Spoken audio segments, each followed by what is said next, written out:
A few quotes from Kathleen Kennedy will be dissected to predict the future of the sequel trilogy cast, as well as an update on the state of the Star Wars video game license. The show will wrap with the fan question of the week responses, as well as our iconic top 5 featured Star Wars Artists of the Week celebration. Punch it, Chewie!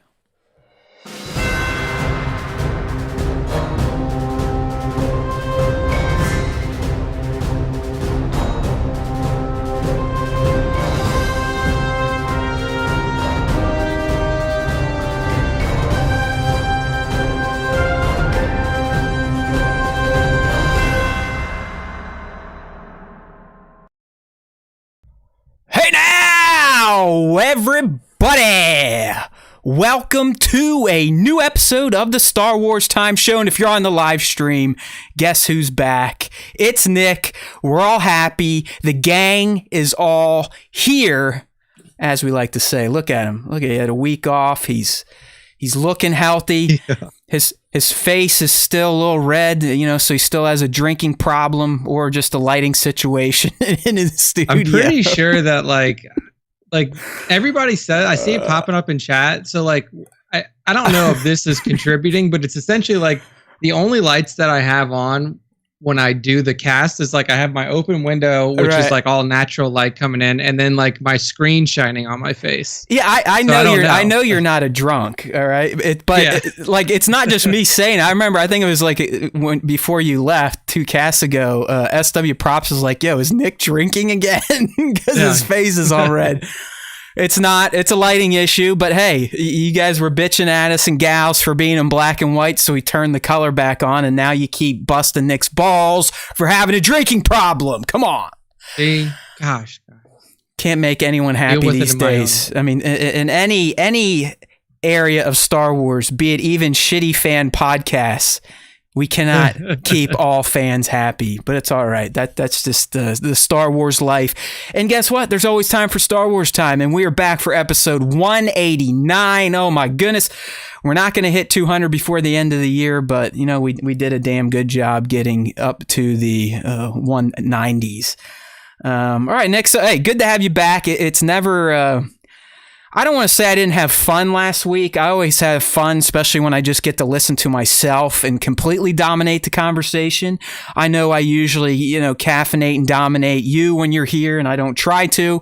Your fans have scolded me for that and stepping on you and your ideas and your thoughts. But the show just isn't the same when I don't have Nick here, someone to talk to, bounce ideas off of, someone that contain me, someone to reel me in. So it's good to have him back. But, he was out at Batuu last week, not his first time. So we don't really need a full recap of the trip. But this was your first time, Nick, riding the Rise of the Resistance, right? Or the Ride of Resistance, whatever the fuck it's called. Yes, Rise of the Resistance. So it was amazing. I mean, I think you said this when you came back the first time you had ridden it. It's by far the best theme park ride I've ever ridden. Yeah. Ridden. Just the level of immersion in that ride is mind blowing. And this is, I rode it with my family. And a majority of my family are not Star Wars fans. I mean, my brother kind of casually, he'll watch the movies and the TV shows and stuff like that. But he's not like a hardcore Star Wars fan. Taylor is a Star Wars fan through me. But everybody got off that ride and they were like, this is hands down, this is the best ride in Disney World for sure. And probably the best ride that they've ever ridden. Hey, dude, so what... It's pretty fucking crazy. To you, what was the moment where you were like, holy shit, this is pretty intense? Because I know mine was walking off the transport onto the Star Destroyer deck there, like the docking bay, and you just look outside and you see space, and they have all those, stormtroopers standing there. Yeah, that was the moment. I mean, that's when because up to that, I was like, okay, it's a little different. You're kind of... you're standing on this transport. There's things going on. It's okay, it still feels like a ride. But then as soon as those doors open and that first order officer is standing right there, it's whoa, I'm in it. This isn't a ride anymore. I am in Star Wars. Yeah, it's crazy. And, Yeah, it was fucking wild, man. I tried to ride it again, but there's still a lot of issues with the ride. Like it still breaks down pretty I was going to often. ask, how many breakdowns did you have to deal with, or did you get through a clean one? So I got through. My ride was not interrupted. It was clean. Apparently, my brother, who goes to Disney more than me, told me that they've gotten to the point now with the breakdowns to where like they'll actually shut down certain sections of the ride, but you'll still go through it. So like sometimes like if one particular area is having a problem, like for example, in one part, like you come up and you're like under the bridge and you see Hux and Kylo up there and they're talking and stuff. That's like where it broke but they for don't me. Really see. So they will shut that part down completely and they'll do the whole ride. You just won't go through that section. But hey, you get your money's worth at Disney. Yeah. But the time I rode it, we had no issues. It was full go all the way through. I tried to ride it the next day and it was literally shut down all day. Like the whole ride was I got in, you know, I put in my boarding pass, or like I got my spot in line, and by the time I get to the park, because you can like set it up before you get to the park, it was shut down. And I was like, okay, well, we'll just hang out and we'll see. We're at the park for another 2 or 3 hours, never opened back up. And it was they literally pulled everybody out of line and they were like, look, it's shut down. We don't know when it's going to come back. So if you guys have like passes or something like that, you know, fast passes for this, we'll give you free fast passes back. So yeah, it's just like, wild. I mean, I feel at this point, because it's a full. I mean, we're talking. It's been up for 2 years now, almost. I believe. Yeah. At the Florida location, at least. And it sounds like the exact same thing as day one. So to me, this thing has been engineered wrong from the get go. Then, because if you haven't been able to figure out the issue yet, it was just designed poorly. Yeah, I mean, I will say, like, having ridden like the Disney rides basically for 20 plus years at this point, like that is by far the most intricate ride they've ever designed. Right. It has multiple routes too. That's why I was going to see if you got to ride it twice, because I know at least when you hit the at bay, that you either like go up one way or go up the other, and it's a completely different experience through that room. It like I know that like Finn, like in my ride, like I saw Finn like in the at room and he was like exchanging fire, but sometimes he's not there. Right. There's like a lot of different like, you know, modular parts, I guess you would say. Yeah. And I think that's what largely causes the problem, is that it's so intricate and like there's so many different like little branching paths that can happen that like something in the works gets gummed up. Or I mean, you know, there are still rides, like pretty standard rides in Disney, that break down. I mean, I saw, you know, the what you call it, like the Seven Dwarfs Mine Train in Magic Kingdom was shut down for multiple hours for some reason, and that's just like a pretty straightforward roller coaster. I don't know. I guess I don't know. I was at Cedar Point over the summer, America's roller coaster, and you know, outside of like the 420 foot tall dragster coaster, everything pretty much ran all day long. You know, maybe a quick time out here or there, but I think you're right. It seems like it's, as Bat's saying in here, it seems to be in the business model of Disney parks is to just make sure everything fucking breaks at some point in time. Maybe it's so you buy more concessions or wait in lines for the stupid ass parade that's the same every day. Come back again to ride it. But no, I mean, look, it's by far, it's not even close. It's hands down the best theme park ride I've ever ridden, and it's like the story that's even built into it, the interactions that you have with the cast who are playing, you know, the First Order officers and stuff like that. It's insane, the level of immersion, and just the scale of the build of that ride is bonkers. Ridiculous. Like you have 5 full-sized AT-M6s in there, full size. Like they're not like scaled down versions. These are how big these things would be if they were built in real life. And dude, it's in like a multiple story building, because I was in it when it very early on. It broke down. They had to like come and get us, and we had to walk through the back halls of the building, and we were going down flights and flights of steps. So That's a bummer, but it like SW Props is bringing up here in the live stream chat. By the way, if you want to join the live stream every Tuesday, sometime in between 1:30 and 2:45, we're live on YouTube, youtube.com/Star Wars Time Show. Give it a try. But what Props is saying, and I think he's dead on. I was going to say it too, but the level of immersion you get on that ride, specifically coming off of the transport, getting onto the Star Cruiser deck, that is going to be everything at the Halcyon. Like, that is your entire stay at the Star Cruiser Hotel is going to feel just like that, where everyone there working is going to be in character. I know sometimes it's a little goofy when you're just there. It's like, hey, fuckhead, I know you're just a regular guy. Get the fuck out of my face. You're not Kylo Ren, you douche. But it adds to the experience. I just hope that the hotel isn't breaking down left or right, or that's going to be a swift kick in the nuts.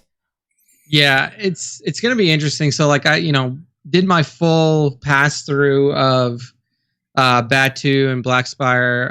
Did you get to see the hotel then, at least the structure? No, I don't know if there's because we walked around the whole thing, and like you see in like promotional images that they have like Star Wars Halcyon or something like that, like etched into stone somewhere, but I didn't see that anywhere. So I don't know if if it's like connected to the park, and then like you take, because I did see kind of like an alleyway that potentially like you would walk through to get to it, but there was no outward signs of the hotel from the park. I thought it was like in the back ass of Batuu, like way back there. Oh well. All right, well. Yeah.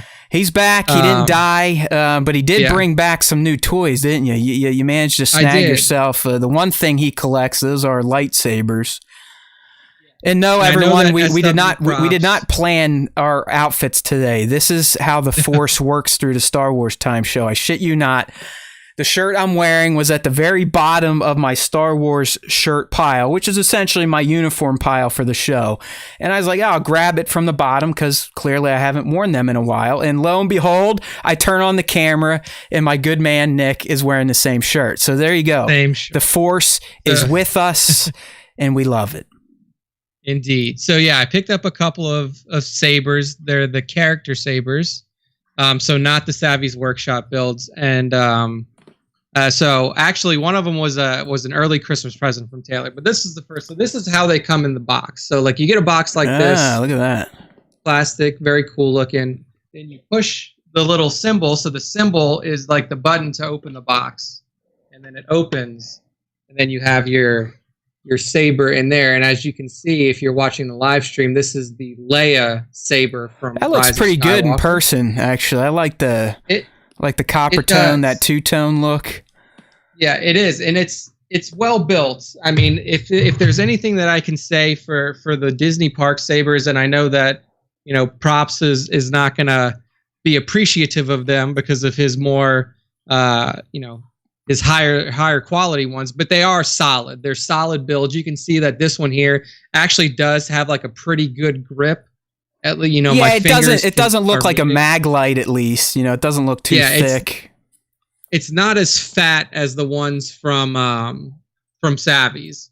With this one too. So with the Leia saber in particular, there's a little quirk with it. So this is like a display piece, and then if you want to put your saber in, there's another piece that's in here under the stand for it that you screw on to put the blade in. So that was pretty interesting. So nice little Leia Organa. Do they make changing batteries easy, or is it a pain in the ass like the Savvy's blades? Yeah, so it just says to unscrew the bottom, so I haven't done that yet. And take a look at it. Does it have like a cartridge and the batteries just go into it, or you got to start unscrewing shit? Yeah. Nope, there you go. All right, so it was like 2 weeks ago when you're here, I was like, dude, do you know how to change the batteries on your Savvy saber? And you're like, I have no idea. You have to literally take it apart. Yeah. I went and looked it up. You have to break it fully down, get the cartridge out, and then get a fucking screwdriver to take out batteries. Who else here, raise your hand, thinks it's a crime when you have to use tools to replace or install batteries? Me! Hello! Fuck that shit. Why do we screw battery doors in? Anybody. Yeah, that was a very odd move, and I get it. Like they're trying to give you an immersive experience with like putting the pieces fuck you, together. And stuff Jedis like weren't using Phillips head screwdrivers to power their lightsabers, bro. Very true. Very true. So the next one that I got. So this is the box here. Oh, I already see the symbol. I see the symbol. This is a bigger box. So we're going to be talking a lot about her today. We will be, and the interior reveals. Oh, look at those. The two Ahsoka Tano blades from Clone Wars. These have a really cool effect on them. So, and I know it's not going to be screen accurate, but essentially, so you have, and these sabers are also just so extremely light. I mean, that's one thing that I was so happy about with these Ahsoka sabers is that Ahsoka is a very fast-moving character, and these sabers are very light, and they're very easy to maneuver with. And you can see the difference in size between the two of them as well. This is the shorter one. This is the longer one. You can see that there's a size. So Nick, difference. Is that chrome plastic, or is that still like metal with a chrome finish on it? This is all metal. All metal. Okay. All right. So the quirk with this one is there is your on-off switch right here. So just like it typically would be, it doesn't come on unless you have a blade attached, unfortunately. But there's a button on the back that you can hold for 6 seconds, and when you do that, the blade color switches from blue to green. That's the only one in the character sabers line that actually does that, which is cool. Now, we obviously know that the sabers that Ahsoka uses in Rebels are white. The ones that we see her use in The Mandalorian are also white. So these are specifically listed. If you look on the bottom of the box, it says Ahsoka Tano Clone Wars. So these are her Clone War sabers. And not the ones Anakin gave her then, right? Because I mean, he gave her. Or no, did he return her exact sabers? Do we remember in the final season? And he just changed the color. Yeah, I think that was it. But she loses. I think she loses them during Order 66, and then leaves one on that ice planet where they crash, and that's the one Vader picks up during the epilogue and is like, "Yeah, I'm a fuck up." So the two that she got from Anakin in the final Clone Wars season, I believe they were both blue. And then in Clone Wars, for most of the series, I believe her shorter one was actually like yellow or pale green. They're actually both green, but I know exactly what you're saying. Yeah. I mean, even because I want to talk a little Clone Wars myself. We just finally, I got the little kid back onto the wagon. Sometimes when it's just dad and daughter and there's no mom, dad can kind of get shit done the way he wants to. So I was like, hey, you got no other support here. We're watching Clone Wars tonight. So we finally finished season 5 to where she got to see Ahsoka's fall. I mean, it wasn't her fault that she fell from the order fucked her over, but she's like, hey daddy, why does she have a yellow one? I was like, listen, it's your eyes kind of fucking with you, but they did always seem like one was a lighter shade of green than green. So I'm with you. So at this point with the Ahsoka sabers, it seems like you can have double blue, which is what she had in the the Siege of Mandalore final season. Yeah, the final season, or you can have like double green or blue green, which she never. I don't think she ever really wielded a blue green, a blue green combo. They look good. But, I have one thing you may appreciate actually. Got this for my anniversary here. I know Nick can't. I don't have a camera on, but. It's like a wood box that some guy makes on Etsy, and you can see that he's got the Jedi symbol on it. There's some Arabesh writing, and it's a lightsaber box. If you can see, people on the live stream can see it. And I have my huge, it's like the fleshlight dildo in there. That is my Savvy's Workshop blade. Savvy's. But it does, man. It weighs like 5 to 6 pounds, I would say, this thing. It's crazy. Okay, now the live stream is caught up. Okay. That's a beautiful box. Oh, the box is great. It's got like a velvet little deal in there. But then, you got this big ass honking thing. Like I said, I mean, it looks like a fleshlight. I could, stick my wiener in the end of the hole here. But no, I thought this box was pretty cool that she hooked up. I don't know. It says Emotion yet peace, passion yet serenity, ignorance yet knowledge, chaos yet harmony, death yet the Force. Very cool. So I think that's probably some sort of Jedi inscription where for me it probably should have been a Sith and it just said, die, anger, hate, fear, kill. But no, I liked it. So maybe I'll throw my Darksaber in there when it finally shows up from the Black Series build. So cool. I always like when Nick does show and tell because it's not like his... he's not crazy like a lot of us that collect Star Wars stuff left and right. Speaking of left and right, man, when you were gone, I think I finally realized that I need to, and no bullshit, I need to stop collecting the Black Series line from Hasbro. And this is no anger against the Rancor. I could give two shits. I didn't like it from the get-go. I was never going to buy it. I don't care if it fails. Who gives a shit? But it's just, I'm back to the point walking down in the Star Wars Time HQ after all these orders are coming in, and I'm just like, what am I doing with my life? Like, honestly, what is going on here? The toy photography hobby passion has definitely slowed. So why do I keep having to buy all these damn figures like I'm going to do something with them outside of just let them lay in their fucking box? But a lot of the Hot Toys showed up last week. I'm not going to go through them, but I will go through what could be the greatest figure of all time. And I've seen this from a lot of people in the community, and that is 1/6 scale Hot Toys live action Captain Rex. This guy right here, if I could make out with it, I would. Like, look at me, I'm licking it, I'm tonguing his face a little bit. I mean, smelling his crotch. It's just a beautiful figure. And this is just the standard. Like, he's got his Tamara head. He's got a 332nd Ahsoka helmet for him.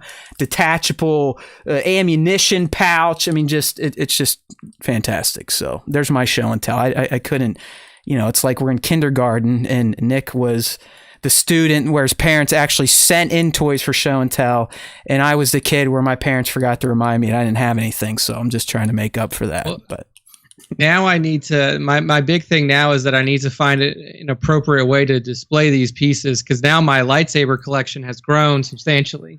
So now I have it's time for up there. We need to hook you up with some of the Dilaudid shelf people here, because I think you are at the level where you need to get the glass shelf with lights. And then each blade gets its own shelf, essentially. I may need to do something like that, because I have these now, so I have 5 already. One of them is plastic, and I'm probably going to get like a proper replacement for it. That's the Skywalker family blade. But I have 5, and then I have these down here, so that's 3 more because of Ahsoka's 2. And then I'm getting the Rey Saber in May when it releases, the Black Series masked like Elite FX Ray Saber. So it's definitely coming to a point where I need to I mean, honestly, potentially clear off some shelves. Yeah, all jokes aside, you probably should loop in with Justin. I mean, that guy of any of our listeners probably knows the best way to display sabers.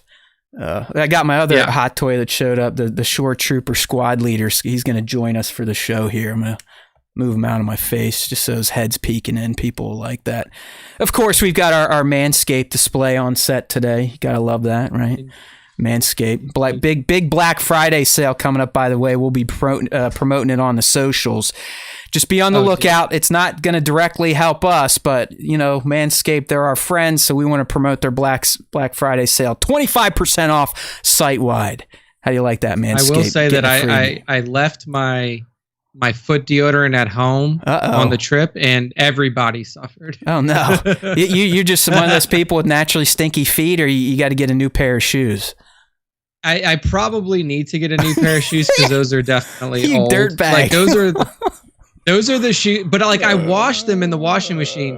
But it's also like my feet aren't usually that smelly, but like when you're walking 10 to 13 miles a day in Disney. Like, that shit just happens. No good. It just happens. Did you have like the preserver or the deodorant or no? Or you were just going al natural the whole week? All natural, baby. Nick scent 24/7. Yeah. Come get 100%. Some. Manly. All right. Good stuff. Well, a few other things before we get into the Star Wars here. As you can see on the graphic, if you're on the live stream, no, this is not the Ghostbusters time show, but I do want to talk about the movie. Real quickly, though, before I do that, rewatching Clone Wars, Nick, I feel like I need to kind of have you rescind my Star Wars lore master card, because I completely forgot how big of a character Nala Se was in the Lost Season, Season 6. I mean, she's huge. She's a shithead. Like, at this point in time, I know at the end of Bad Batch, we're all kind of like, oh, poor Nala Se. She's essentially becoming a pawn of the Empire, and they're going to, use her for her genetic abilities and her scientific methods. Like, poor thing. And now I'm like, hey, good for her. Fucking karma's a bitch, motherfucker. I mean, she essentially was the one that ultimately leads to, Fives getting taken out. I mean, she is terrible. She's in leagues with Tyrannus. She knows what the chips are. She's trying to lie to Shaak Ti, to the other Jedi. I mean, it is crazy. So fuck her. All right? No more sympathy for Nala Se on the Star Wars time show, okay? I completely forgot that she was a scumbag. Like, just steady scumbag. And the other thing, before I get into Ghostbusters, Foundation Season 1 wrapped last Friday. Choice. Fantastic from start to finish. I know some people bitch and moan like, oh, I feel like it needs to pick up. Don't worry. Just put the time in. By the time you get to episode 10 and it ends, you're going to be going, give me season 2. Holy shit. Talk about some crazy timeline changes and shifts in the narrative. I'm not going to spoil anything, but I would put it this way. I feel like the show is just now starting its main narrative after 10 plus hours in season 1. The thread with the Cleon clones may be the best, but I also love, and I am a huge fan of Salvor Hardin. Right. One quick thing too, if Wheel of Time on Amazon Prime, we love it so far. Okay. Taylor has read 9 of the 15 books thus far, or she's on the 9th.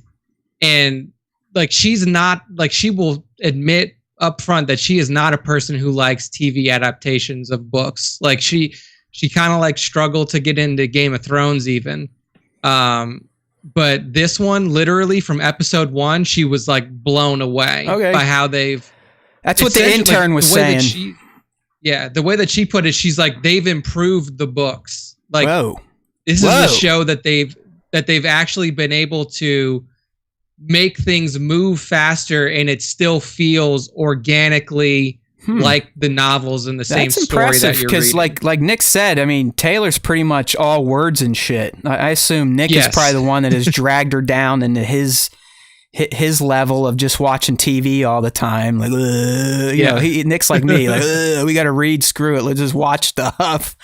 Well, that's an impressive sell. And the intern was saying something very similar, because I guess he's big into the books too. He's like, Jesus, dude, this stuff is fantastic. If you got any questions, let me know. I was like, well, let me get through Foundation, then I'll get up in that business. I mean, dude, it's been fun because, with Game of Thrones, like, we had both read the series by the time we started dating, and like, we had started dating around the season 8 premiere.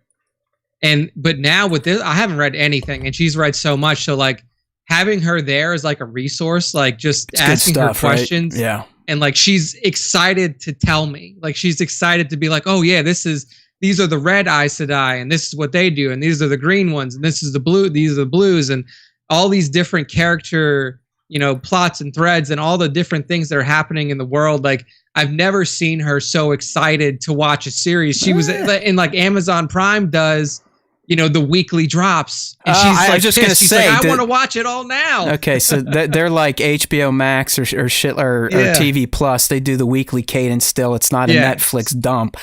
All right, yeah, Justin, SW Props, we are talking about Wheel of Time, which is on Amazon Prime right now. I believe it debuted last week, so there's at least one episode out there. There's 3 up now, so there's 3 episodes out. So there you go. You got about 3 hours of content to watch. I mean, it's top quality shit too, man. If you're a fan of fantasy, right, like Lord of the Rings style fantasy, I mean, this is gonna go right to you. It's gonna be good. I'm telling you, like, it was good from episode 1 all the way through 3. Cool. So, I mean, I'm sold. I mean, I was, recommend. like I said, now that I've rolled off a foundation, I needed something to fill the void. I'm still trudging through Invasion, which, they finally have at least incorporated the aliens into the fucking program, but it's still nothing that I would say, yeah, you got to go watch, like Nick is saying, for Wheel of Time. There's some nuts on your faces, live streamers. You got to like that GIF we got from our buddies at Manscaped. You never know when it's going to hit you out of the screen. The screen. Oh, 1-6 shooter saying it's low budget, Nick. So eat that. Tell that to Taylor. I mean, she'll get on camera right now and be like, "Fuck you, Trevor." I mean, I disagree, but hey, to each their own. To each their own. Well, good. Well, everybody that I've seen there's a lot of good stuff going on right now, especially in the sci-fi / fantasy realm. I know Witcher season 2 is coming up. I just finished my season 1 rewatch with the wife. And yeah, that show is still pretty damn excellent. I love that how they had those crazy timelines. And, Yennefer, we essentially saw 90 years of her life. Geralt, we saw 30 years. And then Ciri, we only saw 2 weeks, but then they, kind of all lead into the same path there towards the end. So I'm jacked, man. All right, Wheel of Time will go on the docket then now that Foundation has been completed. But I urge anyone with TV Plus to check out Foundation, man. The money they put in there, the quality of the VFX, the set design, the acting, Lee Pace is a pimp. It was really good stuff. I mean, I love shows that kind of pique my interest and make me want to learn more. And apparently, unlike Wheel of Time, Foundation has made some fairly drastic changes from the books, which I don't really give a shit because I didn't read them anyway. So I'm just enjoying it delivered to me in moving images versus words and shit. No, we are not. I'm not going to do Ghostbuster spoilers. So thank you, Justin, for that segue. I just want to tell everyone, like, holy hell, I was blown away. My expectations were blown away. That's probably a better description of Ghostbusters Afterlife, which is technically Ghostbusters 3. I went into it. I hate how people are like, oh, I went into it with low expectations. No, that's not the right way to say it. I just went into it like, all right, I'm going to check this shit out. I wouldn't say I'm a huge Ghostbusters junkie, but I was a big fan as a kid. Those fucking dogs scared the living shit out of me as a 4 or 5 year old when my parents probably shouldn't have showed it to me. I collected the toys. I watched the cartoon. I listened to the Who You Gonna Call all the time. My dad would throw it up on the vinyl. I had a like a lot of kids in the 80s, had a connection to Ghostbusters. All right, so I go into this movie. I'm like, fuck it, let's check it out. Jason Reitman, son of Ivan. Ivan made the other movies. Okay, there's you've got a little family connection there. There's kind of a through line from Ghostbusters 1 and 2 to this one, and it's a damn good movie. It's one of the best movies that are trying to cash in on nostalgia. So you definitely get the nostalgia cash-ins, but it didn't feel like in your face, and that was all they were going for. The movie itself tells a good tale that is both interesting, funny, charming. The little girl character is fantastic. The little boy from Stranger Things, he's always good in what he does. Their little Asian sidekick is fantastic. And I have to tell you, I was not expecting to have the emotional reaction I did to this movie, in particular the climax scene. Nick, I was fucking crying in Ghostbusters Afterlife. Like, I mean, and as I said, I have a connection to it, a bond to it, but it is not even close to my ties to Star Wars or Lord of the Rings, other nerdy shit like that. But I found myself welling up at the end of this movie and what happens and how they resolve the conflict. I mean, I wish I could talk about it, but I'm not going to go into the spoilers. But let's just say that I think some of the tears were nostalgia for the old characters and what was happening. Other tears are definitely a byproduct of becoming a father. And I think most guys will admit this. They may not want to do it on camera like I do, but when you become a dad, especially of a little girl, it turns you into a fucking bag of mush. A bag of mush. I mean, I was crying at Ghost. Like, It was bad enough, Nick, that I ducked out right when the credits hit and skipped the mid-credit scene. I was like, I gotta get out of here. I gotta get out of here. Like, I know my eyes are looking misty. I don't want people to think I'm a creep. But the end just fucking hit me. It was like, wow, this is a great homage to Ghostbusters in the original, but it was also kind of a, I don't know, it was a nice moment for like family type of stuff. I'm really trying to be cautious here and not give away any spoilers. So I was completely blown away by Afterlife. I mean, it's fantastic. It really is. It's a good movie from start to finish. I thought Paul Rudd was funny as fuck. It's just good. And it checks all the boxes for a movie like this that's trying to be kind of its own film, but also paying respects to a major franchise that it spawned from. So this one gets 2 thumbs up, 2 lightsabers up, whatever you want to say, from Matt on the Star Wars Time Show. All right. It's definitely a go-see for me. I mean, I've been a huge fan of Ghostbusters since I was a kid, and having watched them pretty much, like, I don't watch them every year, but I definitely watch them regularly. And having been disappointed by that last Ghostbusters movie, that was just, it wasn't really thought out well, in my opinion. It was Paul Feig who did it. Are you a misogynist, Nick? Do you just hate women? And that's the thing, though, is like I actually the character that I hated the most and I thought didn't make any sense was Chris Hemsworth. Thor, right? I know Thor's in that shit. Yeah, like, if you're trying to play off of Janine Melnitz, who was the receptionist for the Ghostbusters, like, she wasn't some brain dead idiot. Like, they played Chris Hemsworth. Yeah. Like, Janine was actually like a funny character, and I thought his character was relatively shitty. I thought that the individual performances by the actresses were okay, but I was like, I don't know. It felt weird. Like, I didn't hate it like most people, but I watched it and I was like, this didn't feel like a Ghostbusters movie to me. It didn't have that same essence as the originals did. So, fair enough. Well, I can tell you this one definitely has the essence, and it gets you right from the beginning. I think the way they start Afterlife is key into kind of making the tie to the original movie, and then that tie carries on throughout. I don't know. It's really good. Like I said, I mean, if you can do it safely, I would see it in theaters. Otherwise, wait. It's not like a Star Wars or something. You have to go pay homage at the altar. But it's fantastic in my opinion. So, all right. I guess we should do some Star Wars stuff. I guess so. This is the Star 40 minutes in on the Star Wars Time Show, and all I did was bitch and moan about forgetting that Nala Se was in the Clone Wars Season 6. So let's get to it, my friend. We've got a lot of like legit stuff to talk about today, but we're going to start with the big news that went down while Nick was out. I was fretting that, Nick was going to miss Disney Plus Day and I was going to have to shoulder that heavy load. My God, last week we covered that disaster.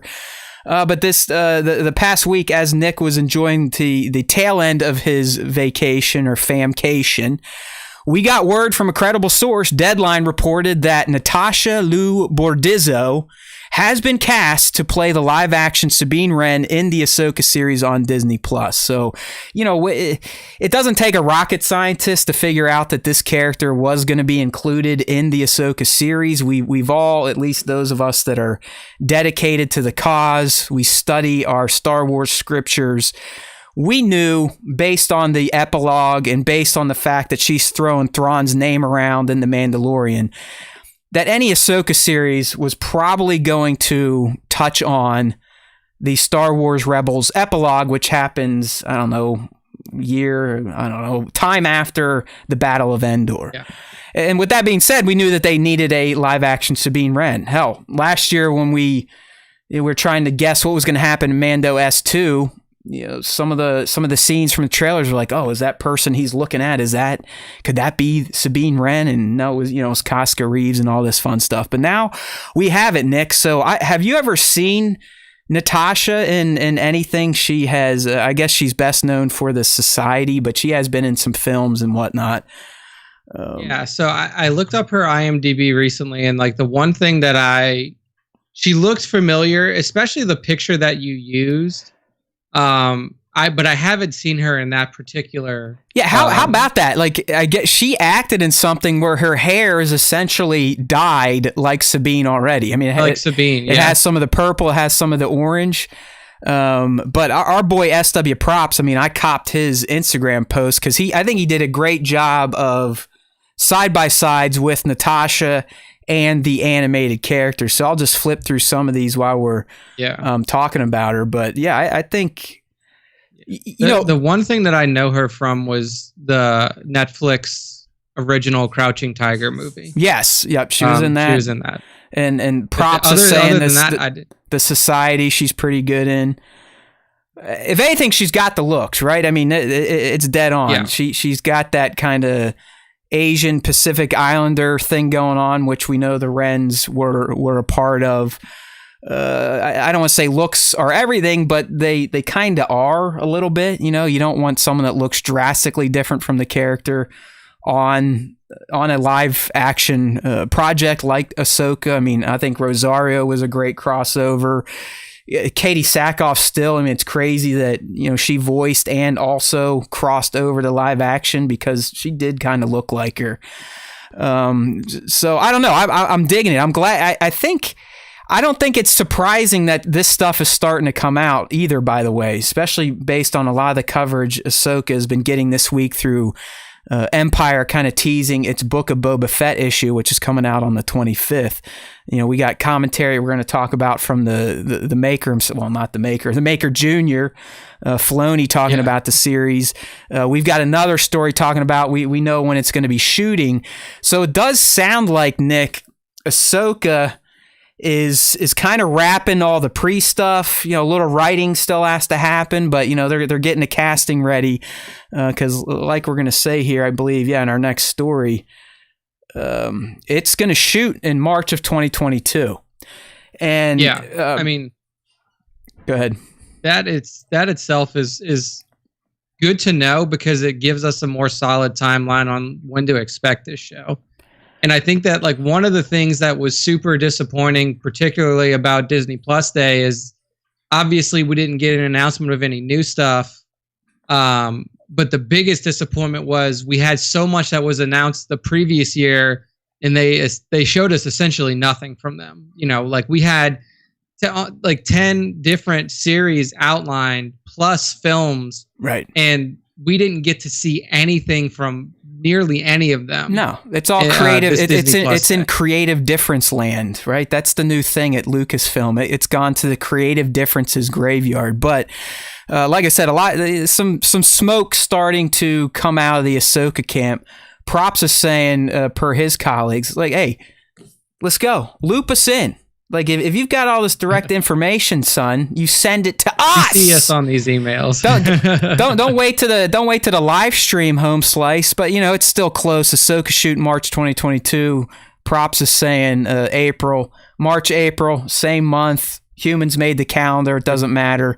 The galaxy is in line for spring of 2022 Ahsoka shooting, which I believe in the article today from Filoni, which we haven't covered yet, but just a nugget from there. It said, and this is official, like this is an Empire talking to Filoni. It is saying that Ahsoka is planning to release after The Mandalorian Season 3. So that is going to put it right in the 2023 slot, probably springish, that we have been guessing on. Yeah. And that's the perfect time for it too, because it's safe to assume that there's going to be some like more crossover threads that are going to happen in Mando season 3 totally. That will flow into Ahsoka for sure, especially if, you know, Thrawn is that if Thrawn comes in, you're definitely going to hear inklings of it in Mando season 3 before we even get to Ahsoka. I mean, dude, you can even even get some dribbles in the Book of Boba Fett. I know we have some shit to talk about that too, but it is still in the same timeline. Boba is playing in the Mandoverse, as it's being called these days, so you may just get a casual reference. I don't know. It sounds like it's going to purely focus on Boba trying to become a kingpin. But yeah, the schedule's starting to flesh out. So Ahsoka's shooting next spring, and then and this report also states that The Acolyte, which, you know, a lot of people like calling it by its secret name now, Paradox. Like, who gives a fuck? We know what it's called. Who gives a shit what its shooting name is? Like, who cares? There's so many odd news stories that get ran these days that people latch onto that I'm learning to just not fuck with. I mean, there's a story I posted to Discord. And again, no offense to Bestman Bulletin. I actually like what the guy does. But he put out a post essentially saying, yeah, in a future issue of Empire, Kathy and Dave are going to talk about the Star Wars shows. It's like, all right. No shit. Well, what?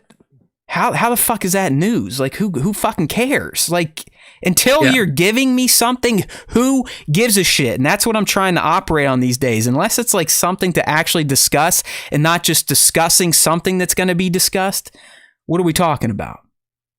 Right? What are we talking about? Yeah. So yeah, if both these shows are shooting, you know, spring, early summer of 2022, then yeah, we should expect both Ahsoka and The Acolyte hitting in 2023. The one thing I skipped on the Natasha deal for Sabine, I guess in the report from Deadline, is that Sabine is listed and Natasha was cast as a lead character. So that should signal that it's almost going to be a buddy show. And it's not just going to be like The Mandalorian, and then, you know, he finds a friend or two for every episode. They very well could be in every episode together doing their thing, whatever that may be. Yeah. I'm very interested to see how it plays out, especially considering the last time we saw Ahsoka, it seemed like she was almost in, I don't want to say, you know, like she was kind of lone wolf in it. Oh, yeah. So seeing how she links back up with... I'm with you 100%. So it's like, is the Ahsoka series, is it going to get a little flashbacky, a little previously on? Or is it going to pick up post episode 5, season 2, The Mandalorian? That is something interesting to discuss. All right. So like I said, a lot of stuff on Ahsoka this week. And really, I think I'm going to have to go out and buy this Book of Boba Fett Empire issue, Nick. I'm not really into buying magazines anymore and sitting on the shitter and reading them and letting them get infested with, you know, poo-filled air, and then I pick them up again. And you know how it used to get. I don't know. Did you ever have a magazine rack in your bathroom before smartphones? No, we didn't have a magazine rack, but we did just have like a couple that sat on like the back of the toilet.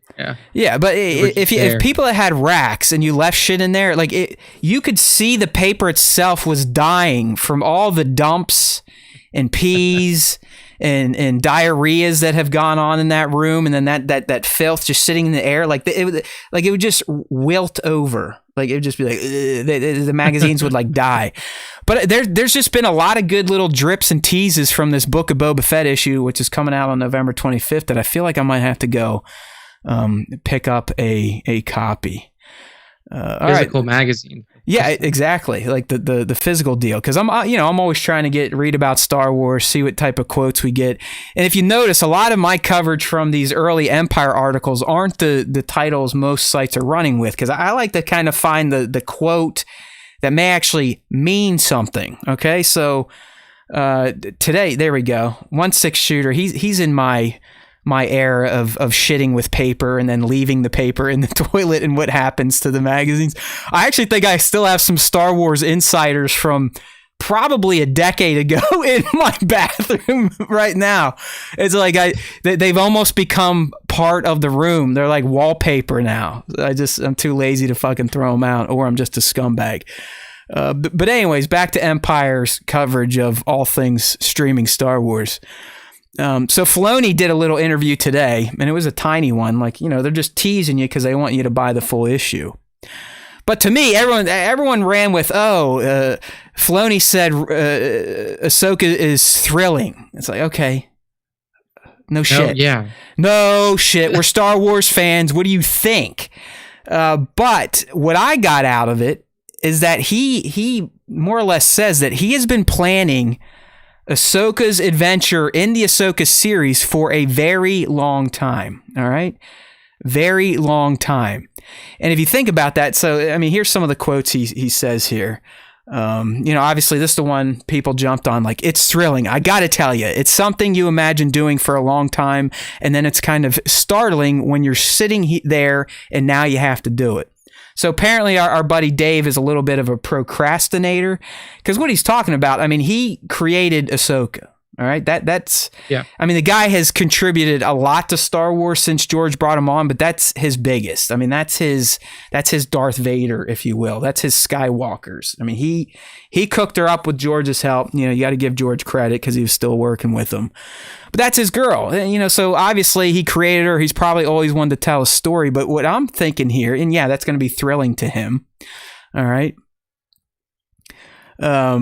But here's the quote that I thought was interesting, and maybe Nick and I can kind of dive into it a bit. So here's what he said.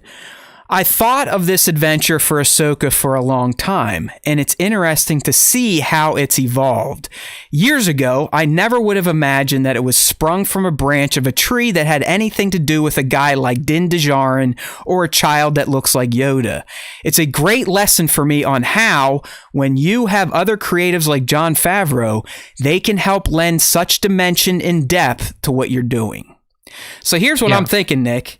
And, this isn't rocket science for anyone that has watched Star Wars Rebels.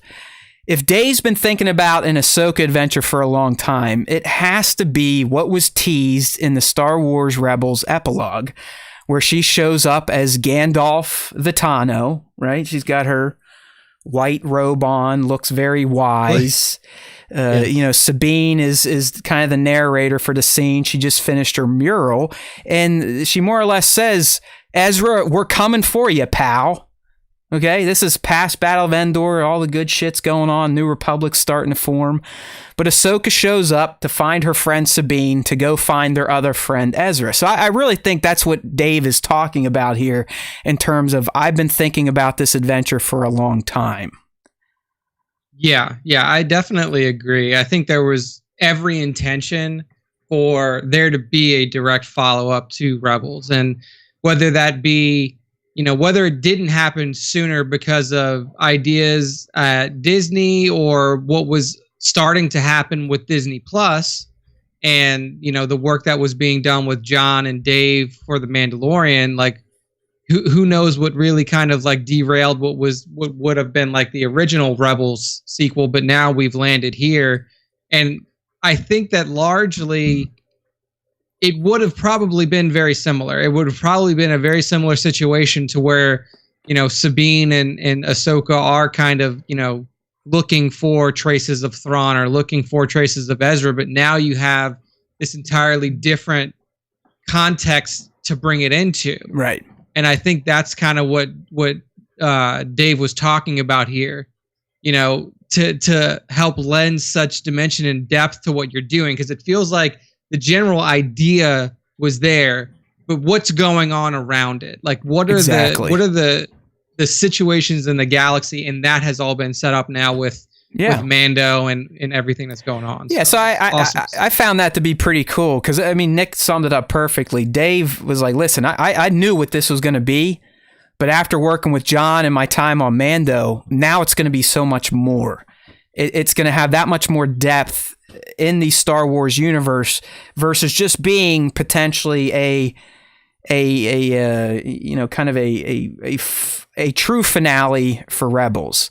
Now, it can be so much more because of what is happening in the Mandoverse timeline, and I love it. I mean, I love when a creative like Dave is essentially saying, like, listen, I've just had my creative juices increased by a factor of 10 after working with John and seeing what we've created in this universe. And it's going to make my story for Ahsoka that much more engaging.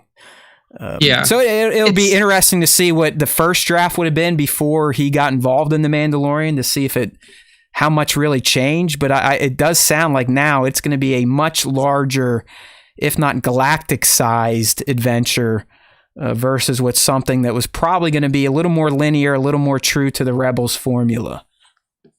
Yeah.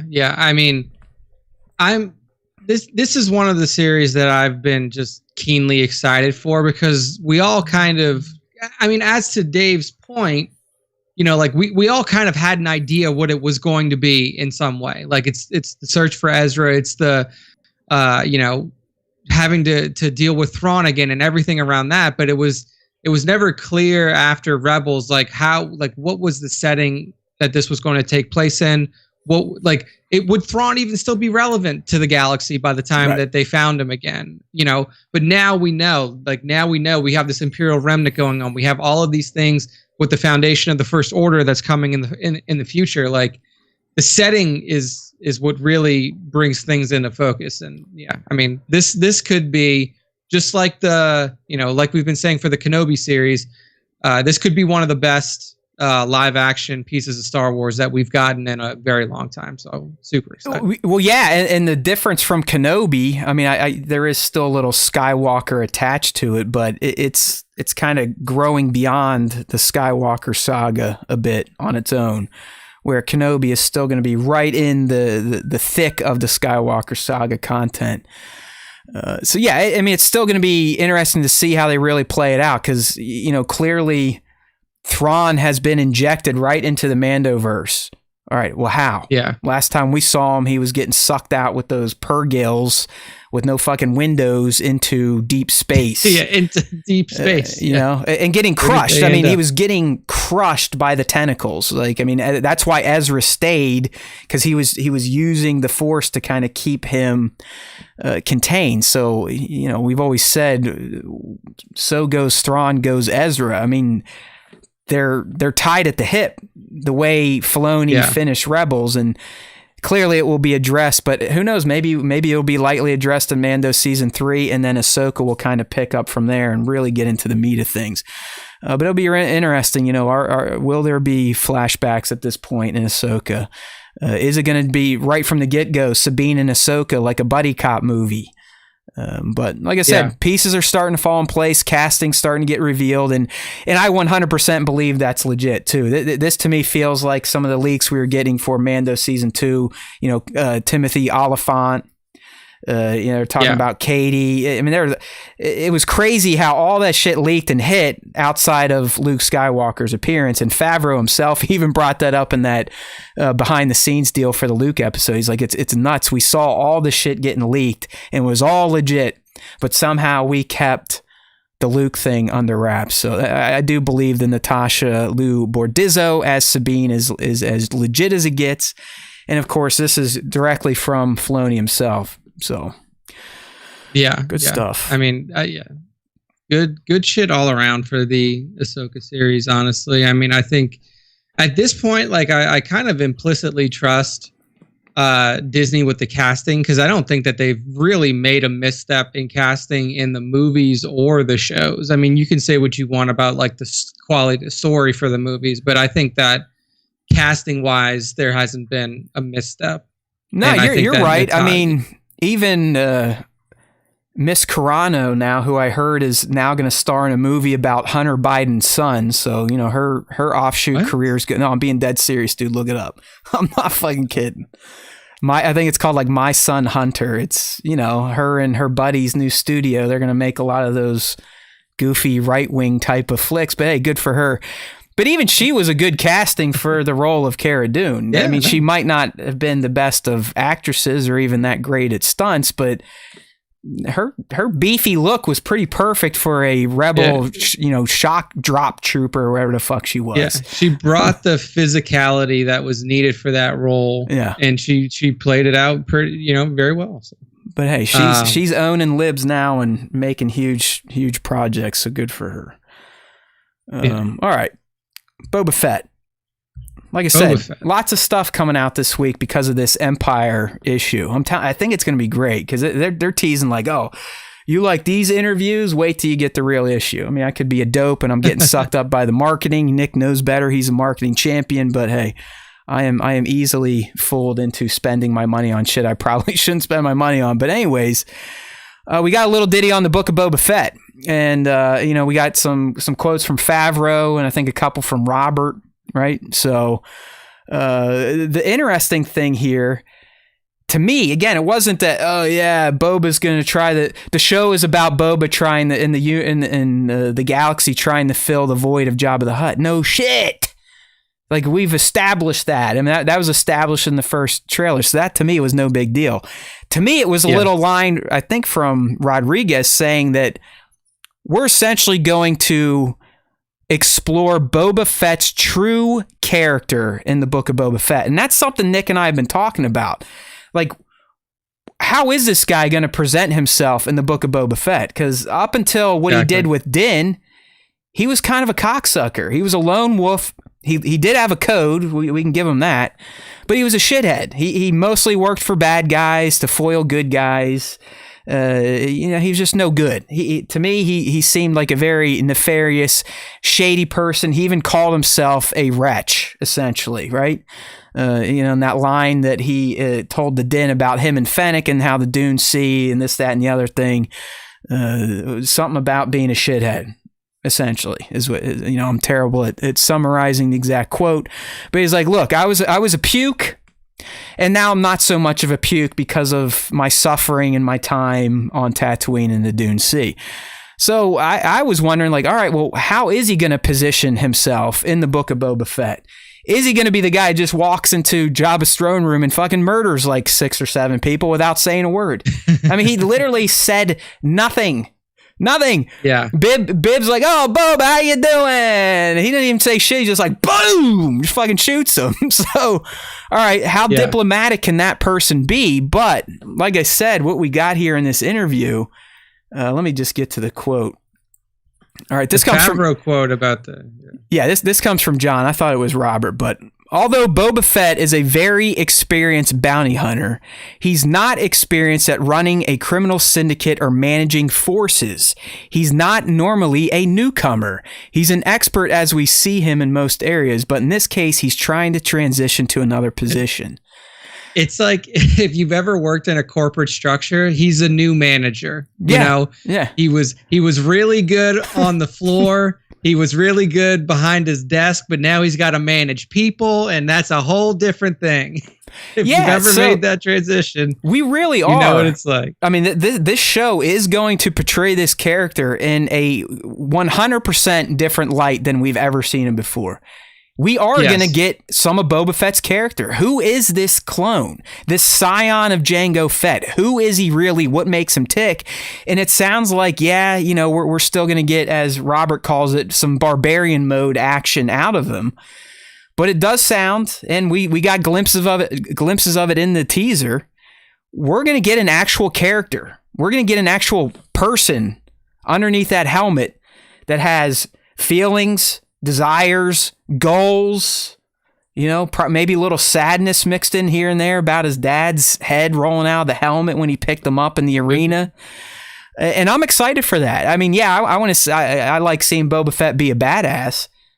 But for someone who disrespected the character because it was my right to disrespect him because he was a piece of shit in the original trilogy, 6 minutes of screen time, 4 lines, he was a joke. Tamara called him a joke. It's been settled. I was right all along. The rest of you were wrong. It's okay. I forgive you all. But now I want to see the guy. Like who is he? Let's get this character. So some of the other quotes that were kind of neat. I mean, the obvious one here. On Jabba, there is a power vacuum because Jabba is gone. Jabba was clearly a very strong and imposing leader who people were very scared of and who seemed to rule with an iron fist. You pull somebody like that out of the ecosystem of Tatooine and Hutt space in general, and you have the opportunity that's ripe in the gangster genre. So, Nick, with that line, are we going to see some stuff off planet? Oh, Hutt space in general. Does that mean we may get some other people coming in to fuck with Fett from other planets, or are we potentially going to leave Tatooine?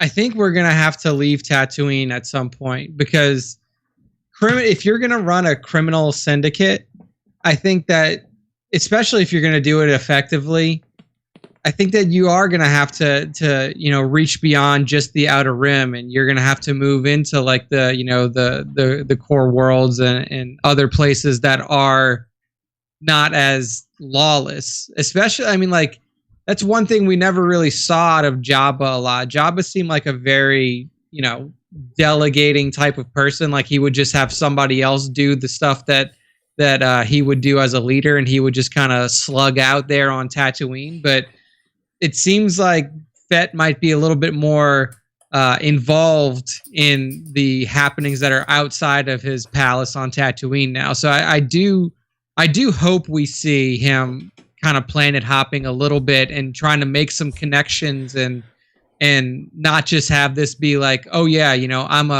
I'm a syndicate runner, but my syndicate's only on Tatooine. So you're saying he's gonna be like Robb Stark when he was trying to marshal up all the men of the North, right? To help him in his cause. Yeah, I could see that. I guess I read it more like he may have to defend himself against more than just the Tatooine scum and villainy. People in that hut space. So yeah, the Outer Rim, all those kind of outer reach planets where even when the Empire was in control, they didn't really have that tight of control over the planets because they let the criminal syndicates, they let the Hutts kind of regulate that area of space. So yeah, it seems like he's going to be dealing with more threats than just the Ithorian, than the Dogmen, and it could very well be an off-world threat that causes Boba to kind of team up with some of these people we see him fight early on, and we've heard through leaks, that he fights this other gang leader, but then they ultimately have to band together against a greater threat. So it could very well be coming from off-world. And then finally, like I said, just back to the character line here, and this does come from Robert. We'll see a lot more of his true character in this season. Again, that gets me excited. I know Tem can pull it off, but I want to see the character doing it. I want to see Boba Fett. Is he going to give us more lines like he did in episode 7 where he made us all laugh like, hey, yeah, I think they'll recognize my face. Is there some humor built into Boba Fett? Is he always just business? Does he laugh, right? We've never seen the guy really laugh, have we? So I am totally jacked that Robert, John, Dave, all the creative forces kind of took this approach to where they are going to develop the character more than just being a kick-ass bounty hunter in some sweet-looking armor that some people like and some people don't because the helmets are the wrong size or the paint's the wrong color. Either way, Boba's always looked rad. Now we are going to actually experience who he really is, and that's exciting because he is an unaltered version of Jango Fett.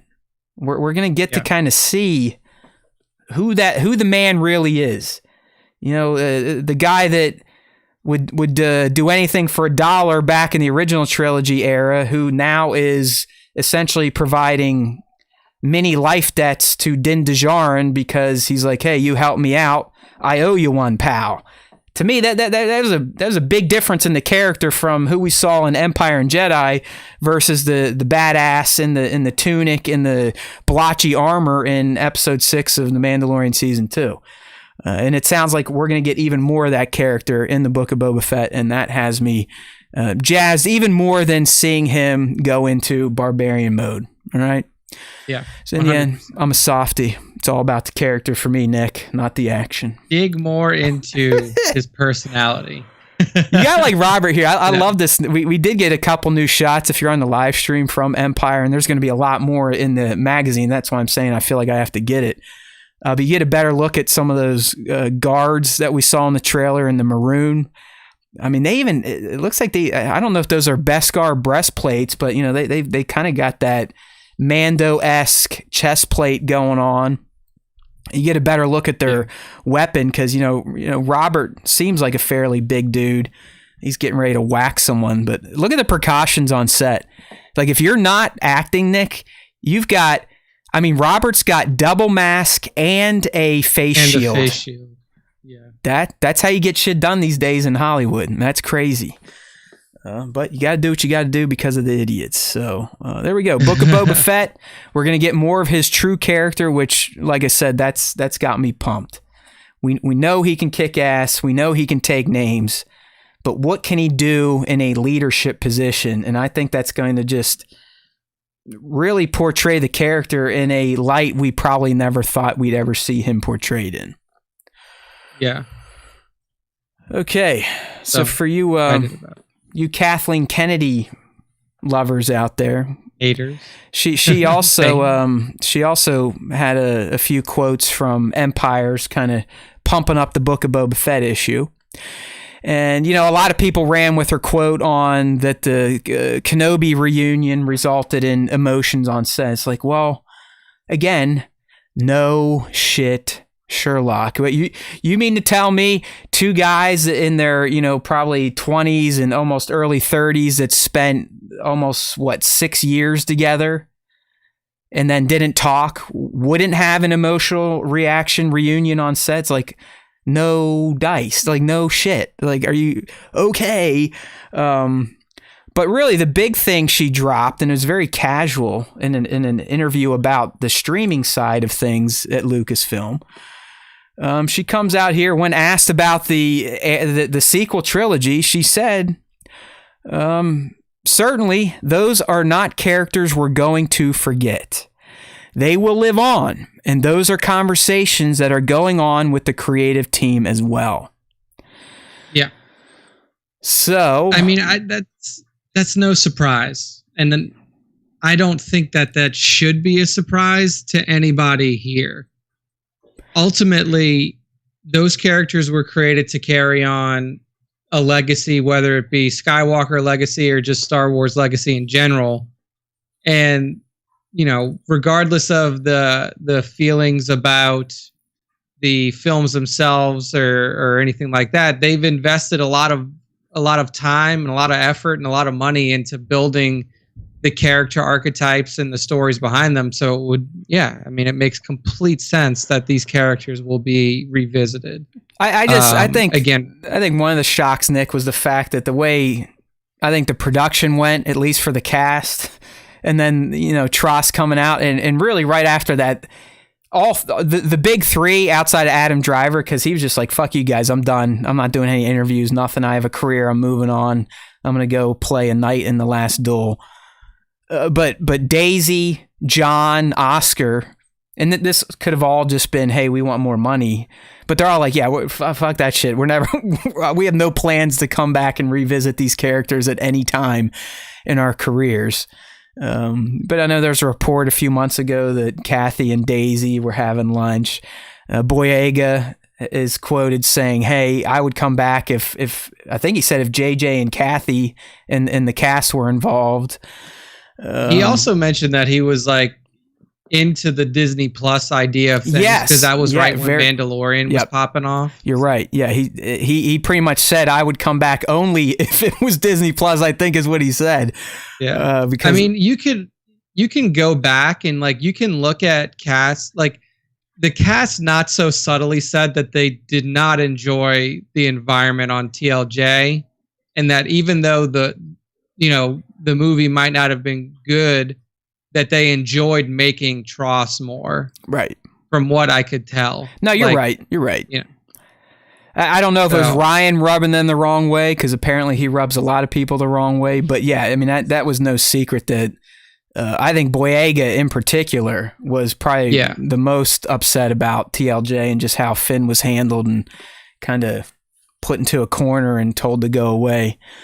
But they've all hinted, and in the end, hey, money fucking talks. I mean, Oscar Isaacs used to talk a big game about, I'm not doing shit like this or that or Marvel, and look at him now. I mean, he's in Moon Knight. I mean, he'll take a payday. They'll all take fucking paydays. I mean, come on. Yeah. I mean, realistically. So what do you want then, Nick? If we do return to the sequel trilogy, do we want episode 10? That just picks up, and obviously it moves beyond all the Skywalker shit and could get into Rey, maybe actually showing us what all of us wanted to see with Luke, actually trying to restart the Jedi Order and training them, and Finn's involved, and Poe's out there generaling it up. Maybe he's running the New Republic at that point in time, and they're just going around and kind of squashing some First Order remnants. Or would you want it to go to Disney Plus?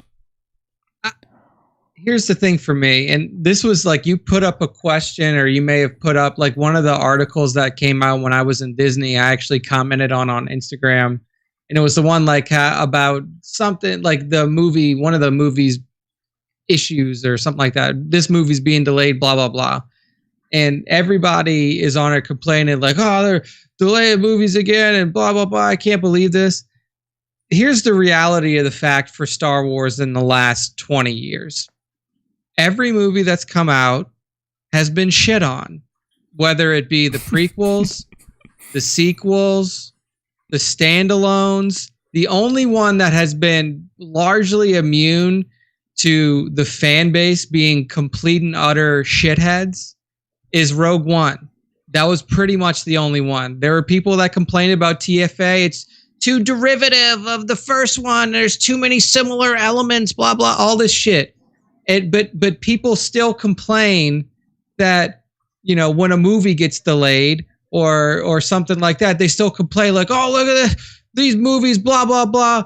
I'm all upset because this movie's not coming out. In reality, what's going to happen is any movie that comes out, no matter how good it is, people are still going to fucking bitch about it. So for me, I would rather take the long form TV approach that we're seeing huge franchises do now, and that's being favored by new franchises, and just take that into Disney Plus, whether it be in live action form or animated form, because it gives long form TV gives you more opportunity for character development, for plot development, for intertwining plot stories to happen, and all this other shit like we're seeing with the Mandoverse. And the biggest complaint about the movies is, well, you didn't develop the characters enough, or the movie wasn't long enough, so the story didn't make sense, or these storylines didn't make any sense together. Nick, it sounds like you listen to the Star Wars Time show too much. All that goes away. You've been listening to the Star Wars Time show. It sounds like that loud guy on the Star Wars Time show, all his complaints and bitches. Because I was last week. Just, I mean, I am someone that would really like the Star Wars film wing to get back and going again. Like, I like getting excited for a Star Wars movie. I like going to the movies. I like the hype leading up to it. And yeah, there's hype and all that behind these streaming series, but it's not the same as knowing like, oh, we're getting another episode number something. There's just a different aura around a Star Wars episode Roman numeral versus these so far excellent streaming shows. So I was bitching about the delays and creative differences, and you know, why do you go out and throw a celebration for Rogue Squadron and then a year later it just fucking disappears? It's like, what are you doing, people? Like, at least get your ducks in a row before you shoot your wad. Just like for me, I don't like movies versus like these long form premium TV series anymore. There's no difference. Like there's like I would like if they were to make a Wheel of Time movie versus a Wheel of Time TV show, I'd be like, yeah, I mean, I would be super excited for either of them.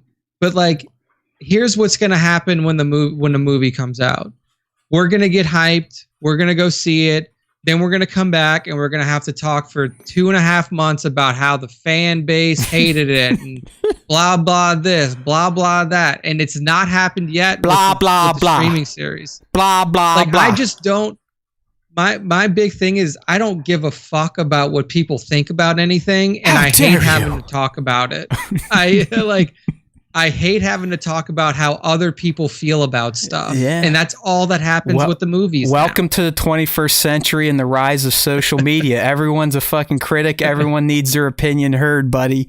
Welcome to the fall of humanity. Okay. Yeah.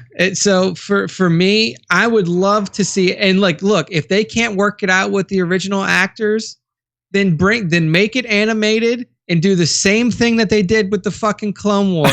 You don't have any of the original prequel trilogy actors in that. Ewan's not in it. Fucking Hayden's not in it. Ian's not in it. None of them are in it. But the Clone Wars was fantastic because it had the ability to take those characters and build those storylines and build those character arcs and everything, even without the original cast. Like these, I think Anthony Daniels was probably in the Clone Wars. That guy's in everything to make a buck off the voice. But no, you are right. You are right. So I don't know. Like I said, I'm not opposed to it at all. I mean, I am a Star Wars Kool-Aid drinker. All right. It doesn't mean I'm not going to have negative opinions after I consume something. But I could sit there all day long with my mouth wide open with Star Wars flowing into it. So if they want to do some sequel trilogy shit, good.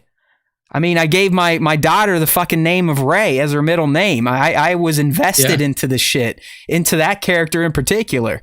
So if we're going to get some more Rey, some more Daisy on screen and John and their hijinks and an Oscar, then have at it. I don't care how it's delivered. Nick is right. You would get way more content and more focus in a streaming series, because there you can take.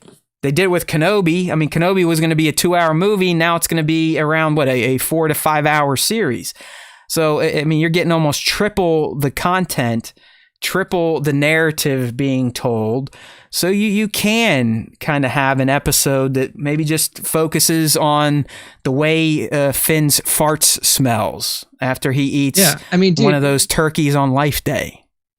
I mean, think about it this way. Like the first 2 seasons of The Mandalorian that we've gotten so far are far longer than the prequel trilogy and the original trilogy combined. Like, yeah, they were put all those together, you get 12 hours or so. Yeah, they weren't all the episodes weren't an hour a piece, but yeah, I think if you average them out after over 8 episodes, you probably were getting close to 6 hours of content, I think. Yeah, so I mean, and that's still a living narrative that's still happening.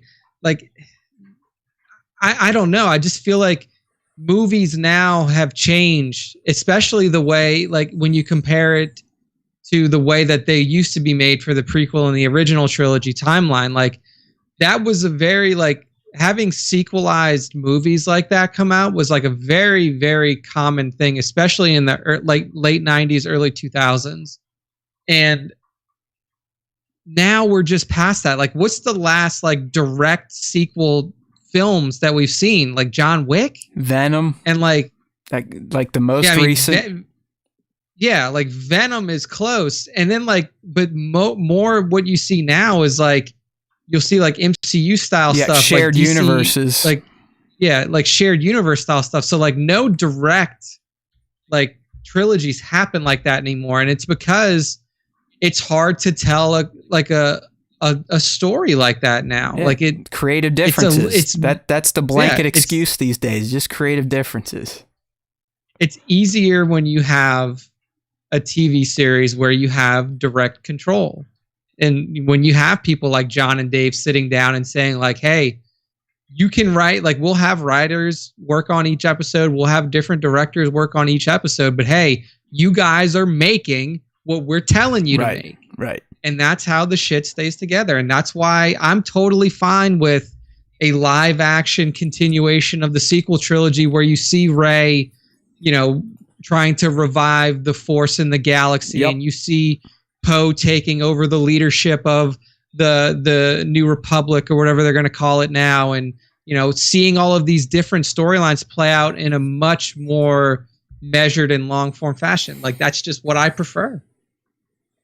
Well, and, Nick wants give me a banger movie, like a one-off film or something like that. Taika. Give me a fucking awesome movie about the Acolyte, the High Republic days. Then give me a fucking awesome movie about the Old Republic. And then, give me a fucking cool Yoda based movie. Like, keep it like that, to where like you have like awesome tales that you're telling in films, but you're not like so slavish to everything has to be a sequel and this has to follow this and all these stories have to blah, blah, blah. Like, it's just, I'm not sure. I don't know if they can do that anymore. That's a good point. I mean, Homeboy's still trying to get Avatar 2 up and running, and we're talking we're 11, 12 years after the first one. It's still not. Yeah, and he's the only motherfucker working on that too.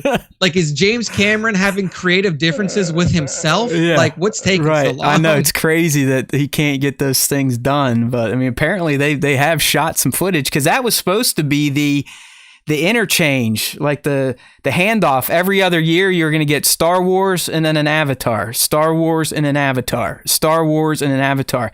That's what the 2020s were supposed to be.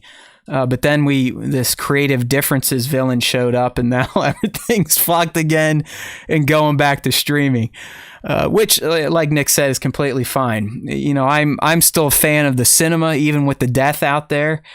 So hopefully Nick doesn't completely tank my AMC stock with his boycott of all things Star Wars movie-based screenings, but he's not wrong. He's not wrong. There's nothing I can really argue with here. I just said it at the beginning of this topic. I am a Star Wars Kool-Aid drinker, all right? Like, self-proclaimed Star Wars is life. It can do no wrong until I actually witness something, and then I'll bitch about it. But up until I see something and can actually critique it with my own eyes and brain, I'm here for it. Mouth wide open, do what you got to do. Every orifice is ready for Star Wars on this body. Okay? And I'll leave that up to the imagination on what orifices I'm talking about. So yeah, it sounds like the Star Wars Time Show. We're down with the sequel trilogy getting revived, and it doesn't really matter in which format, but the preferred would be streaming because of the more attention to detail and character development that you can put in the streaming series.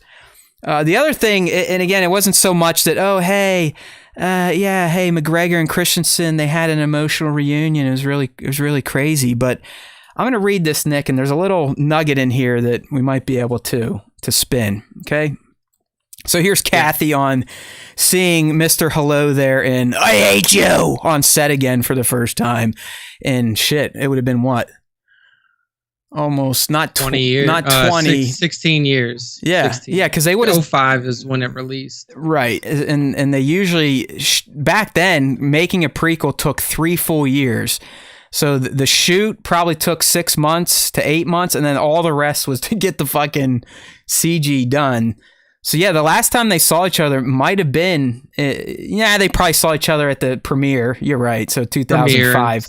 But in terms of working together, it might have been like 2003 in terms of actually working the characters. All right. So here's what she says. No, fuck it. It's not even in the quote. It was kind of a setup, but she says, okay, so the writer, the interviewer kind of sums things up and says, Lucasfilm boss Kathleen Kennedy opened up about the emotional reunion of McGregor and Christensen on set as they slipped back into those iconic flowing robes. What say you? Is that a giveaway that we're going to see him as Anakin? Because I was... Would you ever describe Vader as having iconic flowing robes?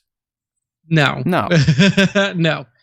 I was always of the mind that there would be Anakin scenes, whether it be rehashes of potentially things that we had seen in Clone Wars, or even like new memories that we've never seen these two go through before. But I was always in the camp that Hayden was going to play Anakin, even if it was just for a dream sequence for Obi or something like a Force vision or something like that.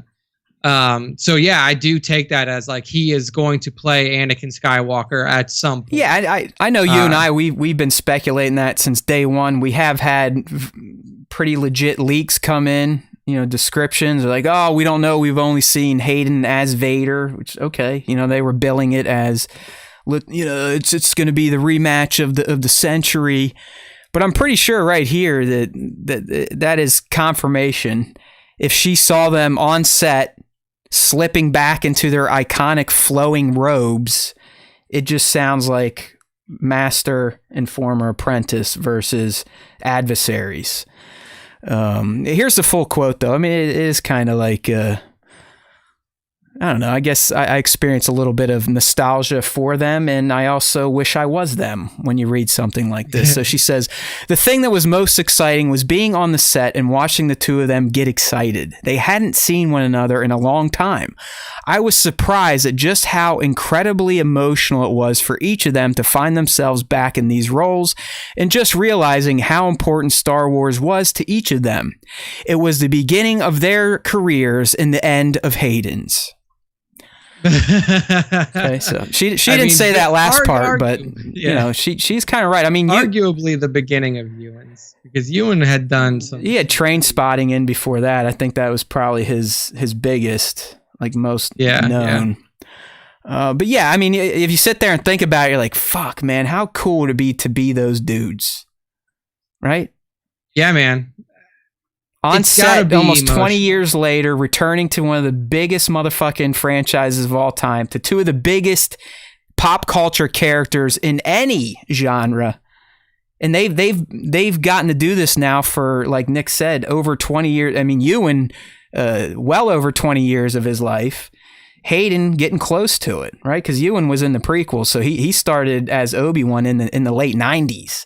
I mean, he was filming shit in the mid to late 90s, where Hayden probably wasn't brought on until about 2000 to start filming Attack of the Clones. So it's like, man, I know Hayden kind of got a raw deal and probably didn't have the career he expected for himself, but still, the fact that all these years later he can go back and cash in on this, both as a human for your emotional reserves and memory reserves, but also just to make some coin. It's not a bad deal. Yeah. Not a bad deal. Yeah, you know that those Disney checks always clear. So that's and that's what Oscar Isaac said too. He's like, I'll come back if I need another house. You know?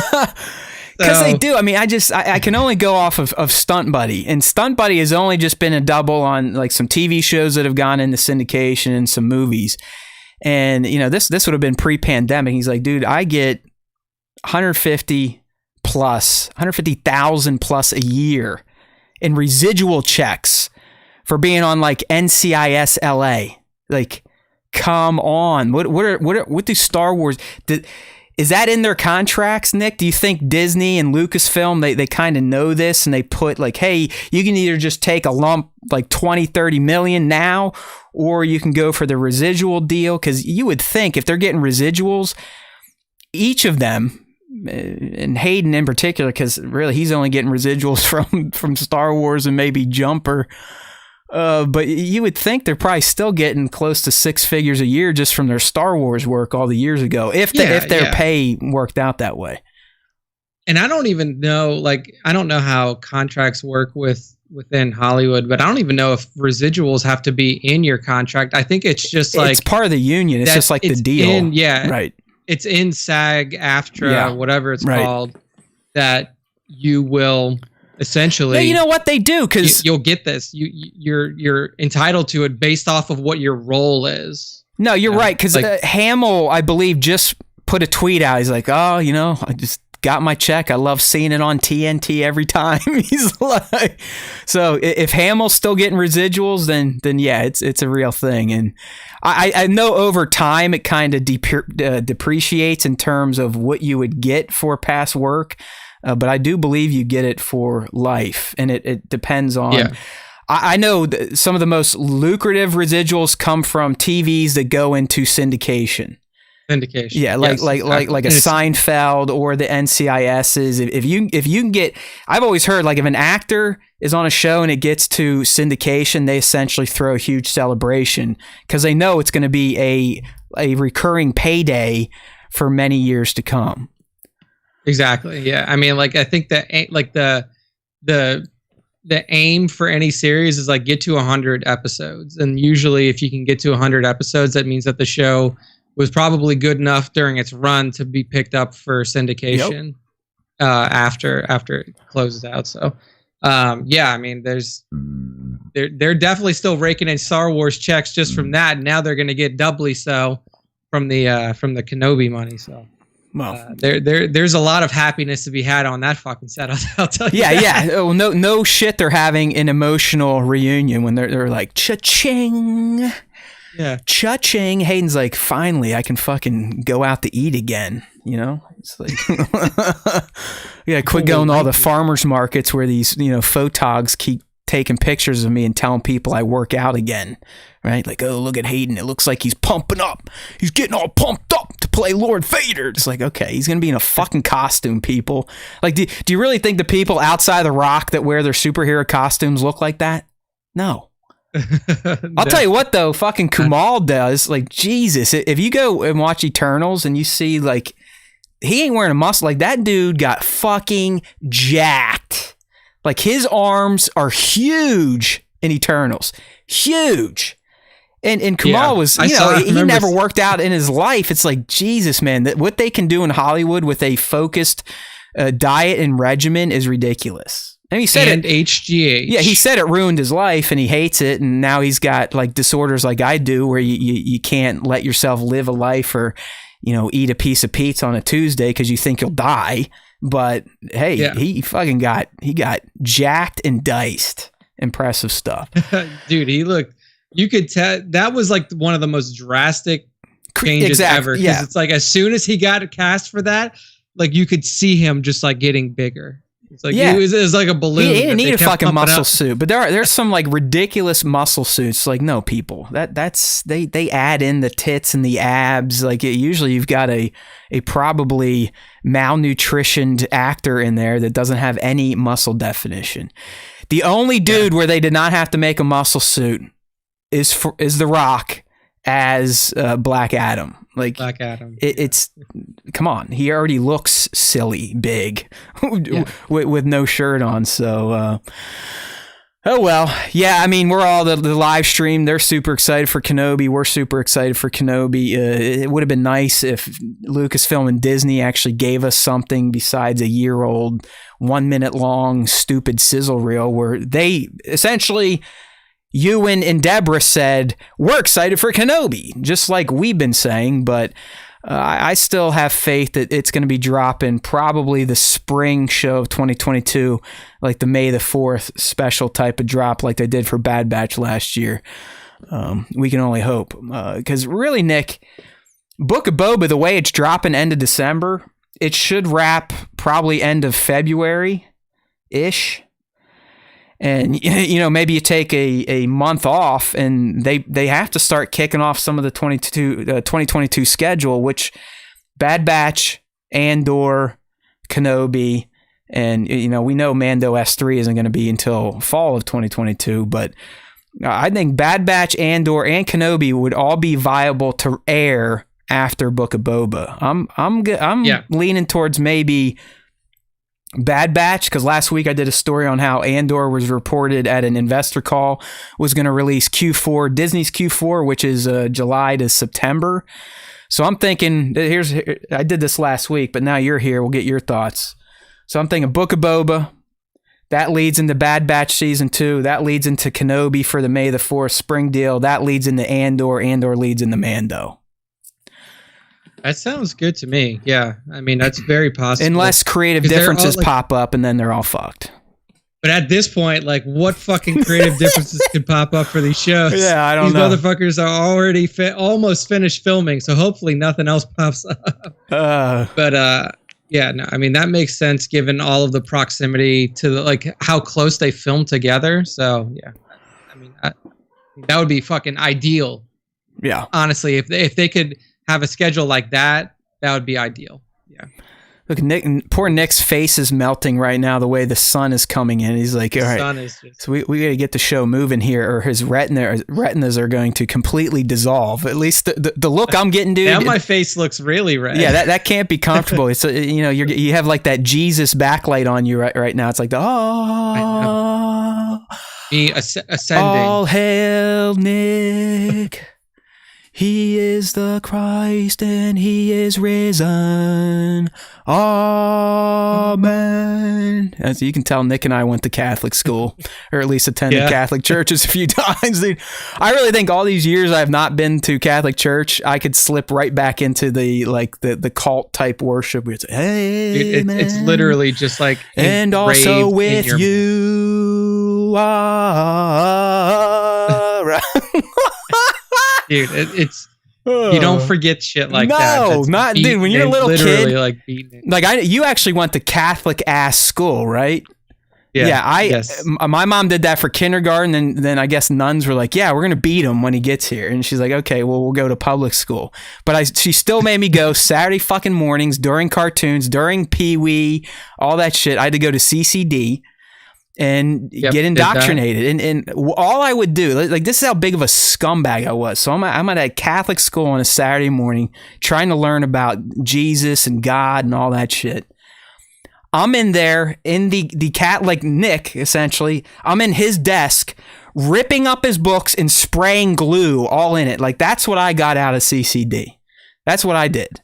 I was a fucking scumbag. Like, and then they'd be like, "Oh yeah, we're all going to hell if you do bad stuff." But if you're Catholic, all you got to do is ask forgiveness, and then you're not going to hell. So I'd be like, "Oh, sweet. I'll just go down to I'll go down. What was it called when you had to tell the priest that you're a shithead?" Confession. Yeah, I'd be like, all right. After I just ripped up this kid's homework and sprayed glue all in his desk that he's going to find on Monday morning, I'll just go down and talk to Father Ed and be like, "Hey, man, I've just been kind of bad and swore a lot and vandalized." He'd be like, "All right, Matthew, give me a couple Hail Marys and an Our Father and you're good to go." I'd be like, "Sweet. You're done. Next week, I'm going to break all this kid's pencils." Like that's basically what I did at CCD. Yay for me. Yes, I am a confirmed Catholic and went to mass all the way up through high school. And then I kind of had my eyes awoken through something. All right. Yeah. Good times. Right. Before we move on, Nick, we got a word from our friends. That's right. Manscaped time. Everyone loves it. Let's get those virtual nuts on the screen as I get up the script today. Yes, I'm letting you in. I do read a little bit of a script. All right. So, again, our friends at Manscaped, we love them. Support them. Don't forget SWTS at checkout. Okay, so brace yourselves. Winter is coming. What the writers of Game of Thrones didn't want to tell you is that Bran was actually in a wheelchair because he didn't trim his balls with Manscaped. Poor guy thought it was okay to trim his balls with a traditional razor or hair trimmer. Not good, Bran. Not good. Not sure what you want as a gift for the holidays? Well, Manscaped is the ultimate gift, and they're here to change the men's grooming game. And you, that's right, listeners of the Star Wars Time Show can get 20% off plus free shipping if you use our code SWTS at manscaped.com. All right, well, Nick was gone. I actually had to do a little landscaping myself down there, so I broke out my Lawnmower 4.0. Did some nice little edge trimming. And, Nick, sometimes I've questioned why there is a light on the Lawnmower 4.0. It's got that amazing ceramic blade. And what do you need a light for? But you know what?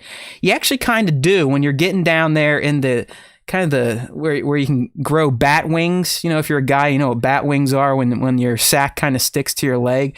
Sometimes you got to get down there and peel that stuff around. And yeah, it is a little dark down there, even with the lights on. So my Lawnmower 4.0 did not lead me astray this past week when I had to clean up the family jewels. And all right, so like me, it's time to gear up and get yourself the gift of shaving this holiday season. And we are talking about the Manscaped Perfect Package 4.0. Or the Performance Package 4.0. And again, in this hygiene bundle, you get that Lawnmower 4.0, you get the Weed Whacker ear and nose hair trimmer, you get those kick-ass boxers, you get the travel kit, and my personal favorite these days, the liquid formulations. That's right, the Crop Preserver, that's deodorant for your balls, and it does work wonders, and the Crop Reviver, which is ball toner, Like Nick was saying, after walking the streets of Batuu, he could have went back to the hotel and grabbed himself his Crop Reviver and a little down there, and he would have been smelling fresh. So don't forget, the Performance Package does include these formulations. All right, ball deodorant and ball toner, two things that no men should leave home without. All right, so like Nick said, if you have smelly feet, Manscaped can also help you with their Foot Duster, the foot deodorant made to fight odors of the dirtiest feet. And my man was honest earlier today and said, listen, I forgot my Foot Duster and my family and friends paid dearly for it. okay? They So did. listen to the man right here. And don't forget, you can see on the set now, Manscaped also is getting into the body wash and shampoo and conditioner game, and they're both excellent. I use them even though I don't have that much hair. I'm still using it because I like my balls to smell as fresh as possible. Okay, my friends, so don't forget, get 20% off plus free shipping with the code SWTS at manscaped.com, because during the winter, you may be spending more time inside with your balls, so you might as well make them beautiful. Get 20% off and free shipping with the code SWTS at manscaped.com. That's 20% off with free shipping at manscaped.com. Just don't forget to use the code SWTS. It's time to join the Manscaped movement. The products are no joke. All right. And like I said earlier, and this is all right, but Manscaped's going 25% off for Black Friday. So that's not with our code. We encourage you to take advantage of that sale too. As you know, we are partners with Manscaped, so we like to see them do well, just like they like to see us do well. And you can make us do well by supporting us using our code at manscaped.com. Okay. All right, Nick, move us on. We got a little video game topic, and then I guess a collectibles, and then we'll move into the fan segment. But what's happening in Star Wars video game land these days? It's more about what's not happening in Star Wars video game land. Par for the course with EA at the helm, buddy. Yes, and that is going to be Battlefront 3. So yes, apparently Battlefront 3 was pitched by DICE to EA, and EA turned it down. And that's actually kind of surprising. So basically, this was being reported by Tom Henderson, who works for a lot of different video game reporting outlets and such. But the reason it was turned down is because now that the era of EA exclusivity has ended, it takes 20% more sales of a particular game to make the same amount of money. So that gives you a little bit of insight into like what the benefits of exclusivity were. So clearly you could be, you could sell less games but still be profitable, which is no longer the case in the era of non-exclusivity for EA. And that was the contributing factor to essentially turn down whatever DICE pitched for Battlefront 3. So Battlefront 3 is not going to happen. But there's good news coming out of this, though, right, Nick? Like I actually was happy to read this article. Yes, so there is some good news. So here's the good news. So DICE is not making Battlefront 3, but there are two other titles in development under EA that are single-player, story-driven. Oh, thank you! Like, yay! Good. Yes. I'm all about this pitch getting rejected. All right, I know there's some hardcore Battlefield or Battlefront fans out there. I mean, what more can you do with it? It's just you reskin a generic model in the Frostbite engine with Star Wars characters, and then you run around like a chicken with your head cut off, get killed by more skilled players. It's like, okay. I'm not shitting on the franchise. I've been a Battlefront fan since day one. I still believe the early Battlefronts are 10 times better than even what we eventually got in Battlefront 2, the new Battlefront 2. But it's like, unless you're a diehard multiplayer and you got a bunch of friends, that's all they play, which I do not. I have almost no friends at this point in my life, and that's okay. I don't care. Like, that's not an experience I want to have anymore in video games, be it Star Wars or really any game.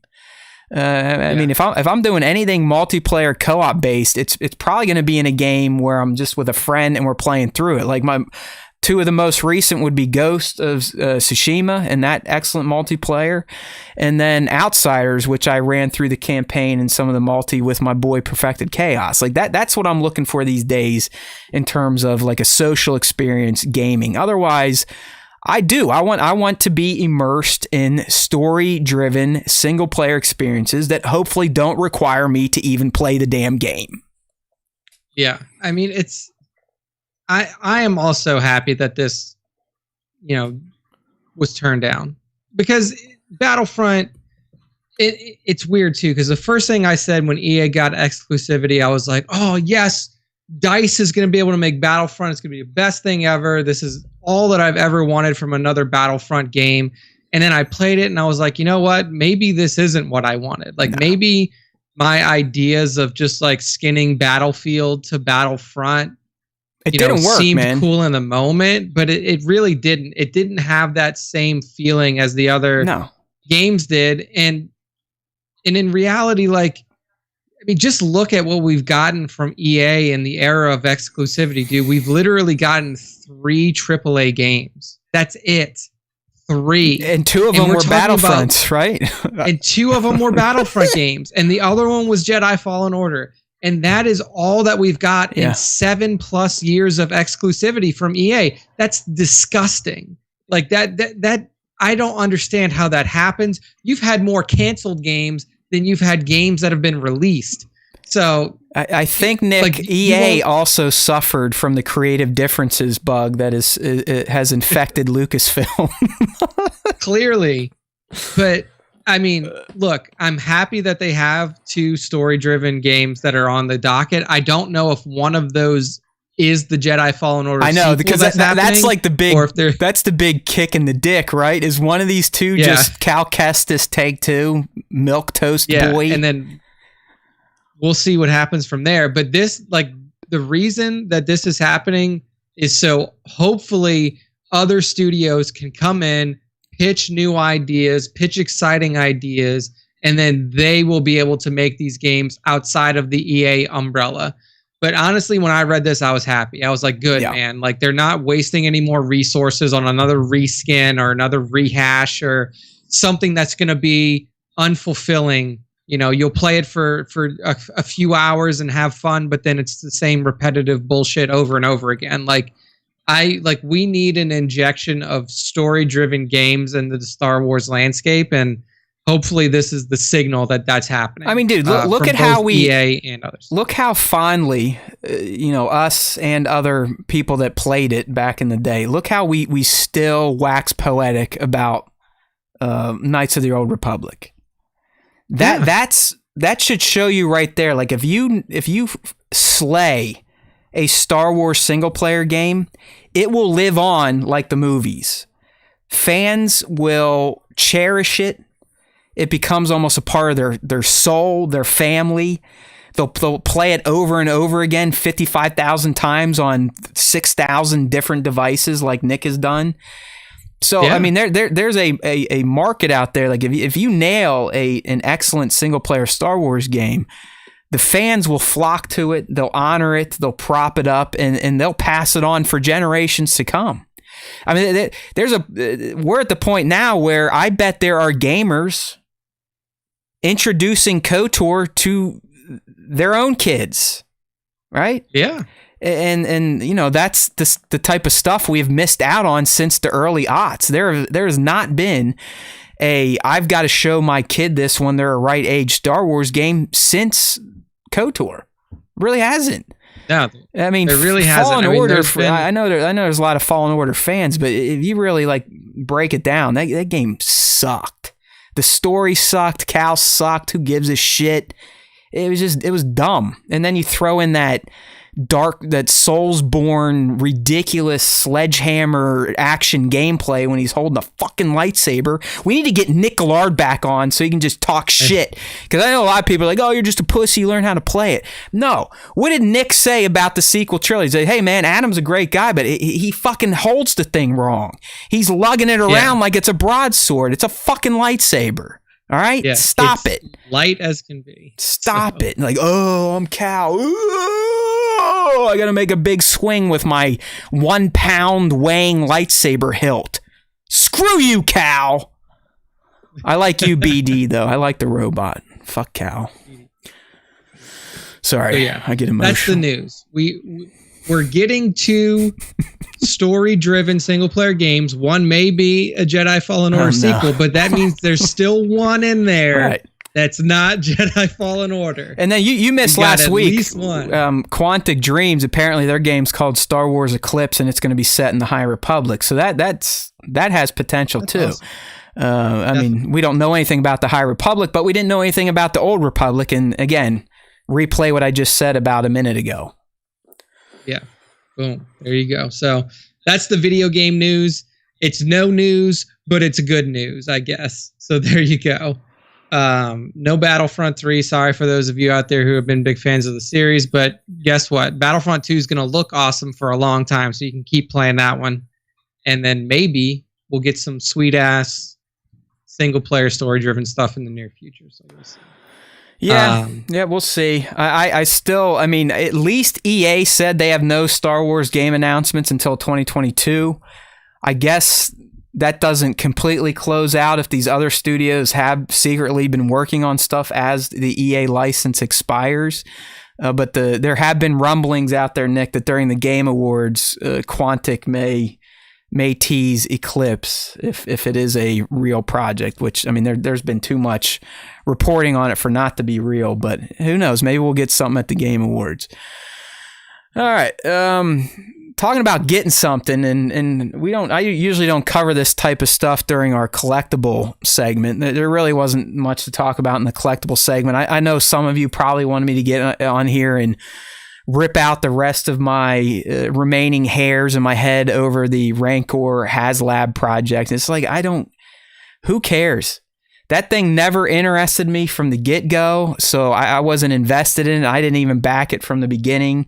The tiers are kind of crappy, but I don't really understand the outrage here.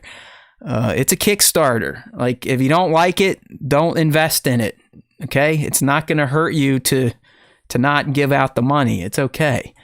It seemed like people were getting really fucking angry over a Kickstarter Rancor toy last week and really taking it to Hasbro. And listen, Hasbro has its issues this year with all the dumbass repaints and repackages and store exclusives. And, if you're on their own site, you can hardly get products in time and delays. But I wouldn't get all pissed at creatives and artists that thought they had something cool and, maybe it wasn't marketed the appropriate way. And, oh well, who cares? It's going to fail.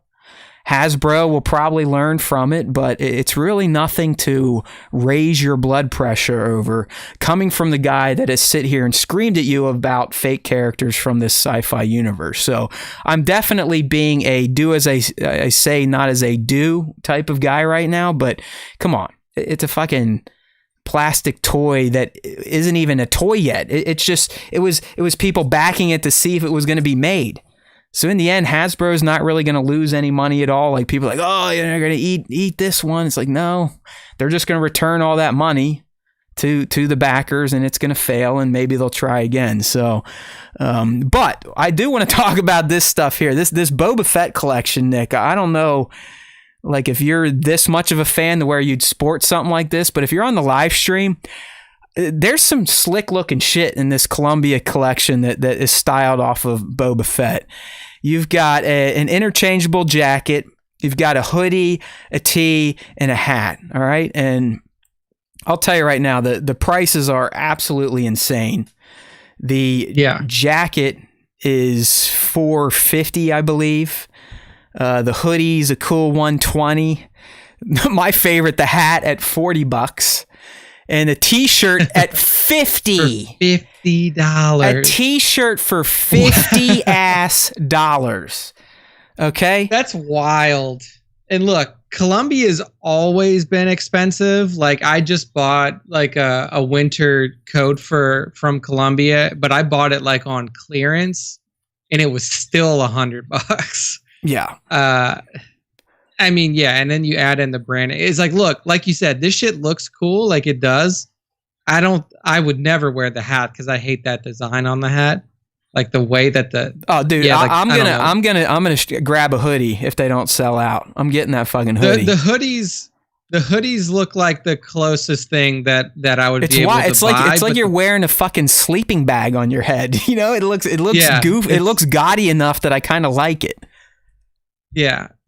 But the thing is like, I don't wear hoodies all that often because I live in the South. Yeah, and it's true. Fucking hot. Yeah.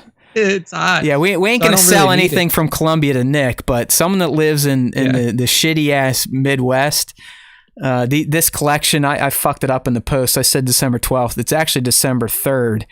they go on sale via Columbia's site, which you can grab off of the StarWarsTime.net post. I don't know, the hoodie living up here just does something for me, so I think I'm going to try for an extra small version of that, so it's nice and tight, shows my pudgy rolls and my short stature, but that's mostly why I put it up here. I don't know, I like the collection. It's definitely highly priced, and yeah, if you don't live in wintry conditions, it's a hard pass. The hat, to me, it's the stitching, right? The way it's stitched, yes. They almost make it look like an Imperial officer's hat, right? Yeah, exactly. But even like then they just muck it up by putting a big ass Columbia logo on it. So yeah, if that was a normal hat in that waterproof material and it was fitted, I'd snag that fucker. But it's just like I don't like the stitching on the front, and the big ass Columbia logo kind of takes away from the whole Fett deal. Exactly. Yeah, totally agree on the hat. We'll be passing on that. Yeah, I mean, I don't know. Maybe like the jacket's a hard no for $450, and so is the T-shirt for $50. So yeah, I mean, the thing that really falls kind of in like a middle ground would be the $120 hoodie. Yeah, so, I mean, but I do like seeing collaborations with big brands. I might send that to the wife as like a Christmas hint, like a wink, see if you can grab one of these. And SW Props in the live stream chat does have a point, because Columbia did this before with the ESB crew jackets. They did a remake of those jackets they wore to film the Hoth scenes in Empire, and they have become like a collectible because these are limited run. So there is, I guess there is potential in that, Nick, if you want to, sell all your crypto and your meme stocks and buy a bunch of Boba Fett Columbia jackets and hope they go big on the black market. Right. Yeah. Hey. Oh, well. I don't know. I think it looks cool, but yeah, the pricing is a little extreme for that Star Wars license and the Columbia brand. Yeah, it is pretty cool. So, there's your collectible news for this week. Sorry we didn't go more into the HasLab Rancor, but you guys can yell at each other on the internet about that. Just go on Instagram, look at our feed. Last week it was like, eat a dick, Hasbro. Fuck yes. It's like Hasbro went to these people's house and shit down their throats. Like that was the reaction. Like they held them down, pissed on them, then took a dump on their face. That was like, listen. It was a fail. It was a fail, but it's nothing. You don't have to buy it. Yeah, it's nothing worth getting that upset about. Leave that shit for me on the Star Wars Time show. Let me be the asshole that people leave comments about, like the crazy loud guy. All right, do you want to be the crazy loud guy? Because that's kind of what it was getting into. It's okay. Let it fail out. Everyone will get their money back. It's okay. It's truly it'll okay. be okay. All right, buddy. It's time for the fan segment. Before we get into the two-pronged affair, we like to leave a little directions here just in case there are new listeners, which I doubt there are, but just in case we do have some new listeners, to get involved in the fan segment, you have two paths to success. The first is the question of the week, which gets posted on our Instagram account at Star Wars Time Show. So every Tuesday morning, the prompt will go out. I hit a home run this week. I mean, anytime you throw in sequel stuff, it gets people commenting. We were like in the 50s before we went live with the show. But yeah, so Tuesday mornings on Instagram, look for the question of the week. You can either respond via the story or just leave a comment on the post. And if Nick's feeling good, he may read your comment word for word during the fan segment. The next avenue of success in getting yourself on the Star Wars Time show is through our top 5 Star Wars fan artist features of the week. And this also is through Instagram. So every day, if you're sharing something Star Wars related that you created, any type of art form, make sure to tag the account at Star Wars Time Show and use hashtag Star Wars Time Show.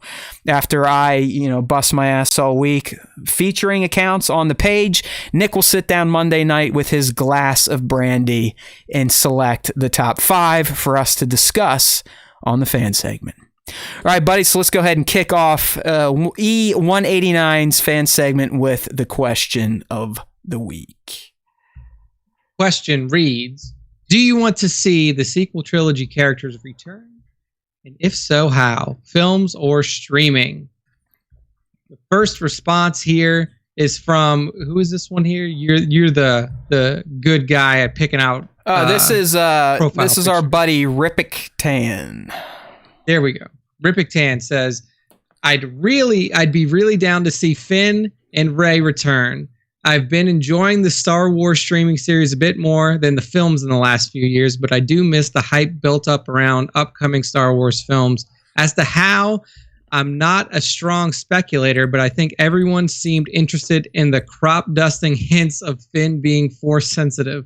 The Jedi Outcast games with Kyle Katarn and Jan Ors were cool regarding them being spies and taking out Imperial remnants. Rey and Finn and Poe could do something similar with leftovers from the First Order, along with building the Jedi Order back up, killing stormtroopers, and facing new threats of the dark side as long as Kylo doesn't return somehow. I think we're good on that, but we also thought that with Palpatine, so you just truly never know anymore. Sure.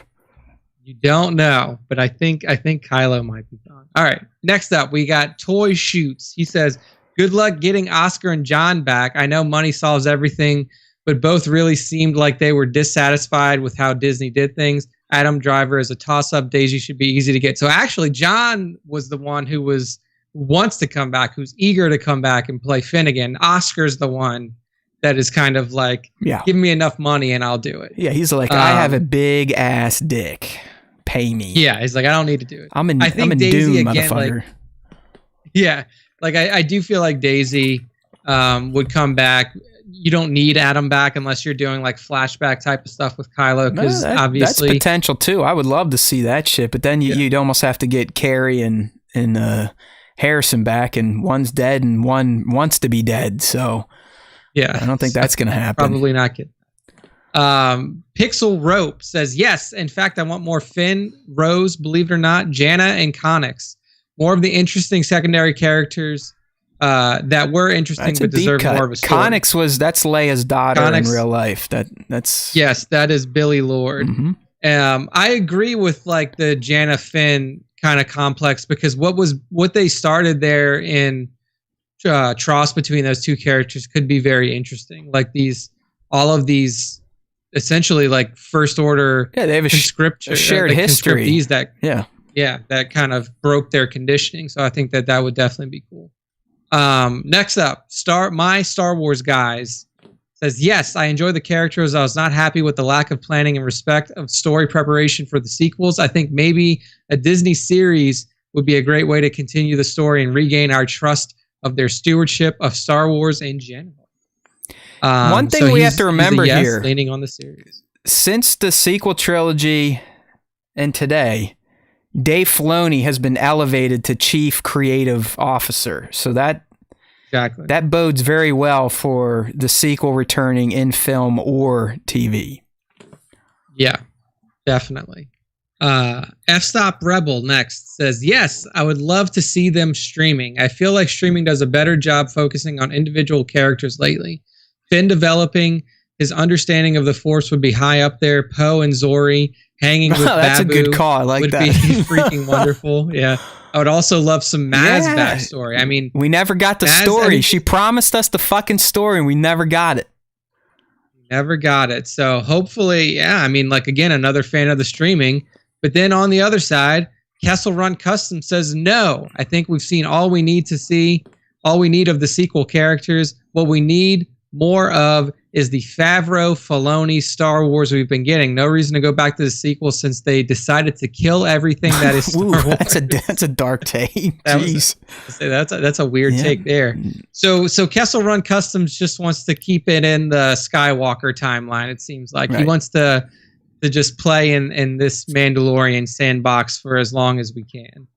But those are the responses for the week. I will say that, like, while scrolling, it seemed like there was an overwhelming majority of people who said yes to bringing back the... I did not expect. I mean, even I read a comment from Kiko Collects. He's like, oh, these comments are going to be enlightening or something like that. Yeah, and honestly, like, it stayed pretty civil. Like I said, there were a majority of people who said yes. There were some sprinklings of no's, but it didn't ever get combative.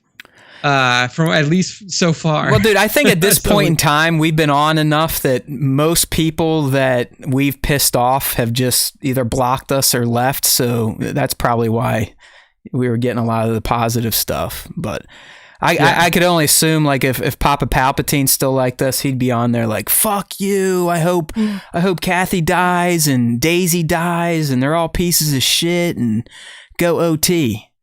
But like I said, I've scared most of them away with my strong opinions, and I guess, you know, I'm woke. I'm a woke ass motherfucker. I'm woke. I'm a woke. All right, dude, I'm losing it. Let's go on to the top 5. All right. I see that there's like this weird light thing on my camera that probably only I can see, and it looks like I have food hanging out of my mouth nonstop. I'm trying to dodge it in frame here. Yeah, you carry on with the show. I'm in La La Land right now, trying to figure out where this thing's coming from. There we go. All right. So now it's the time for the top 5. Like Matt said at the top of the fan segment, if you want to get involved in this little shindig here, make sure to tag us at Star Wars Time Show on all of your Star Wars art posts on Instagram, and use the hashtag Star Wars Time Show on those same posts. So let's kick off the top 5 this week with at Tanks, TENKS 666, and he gives us a nice old crusty Maul. I like this one. But old crusty Maul looks like a badass motherfucker. He's got the gray beard, his dual saber lit, got the fire in the background, awesome look on his face, reaching out with his hand. I mean, this thing is like all posing, and it fucking killed it. It's such a cool pose from Maul here. I'm not gonna lie, man. The beard did it for me. There's something about seeing Maul with just a legit old man beard that it adds a whole new layer to the character. And this is young Maul. I mean, this is Darth Maul, and Tanks aged him with some sort of VFX wizardry.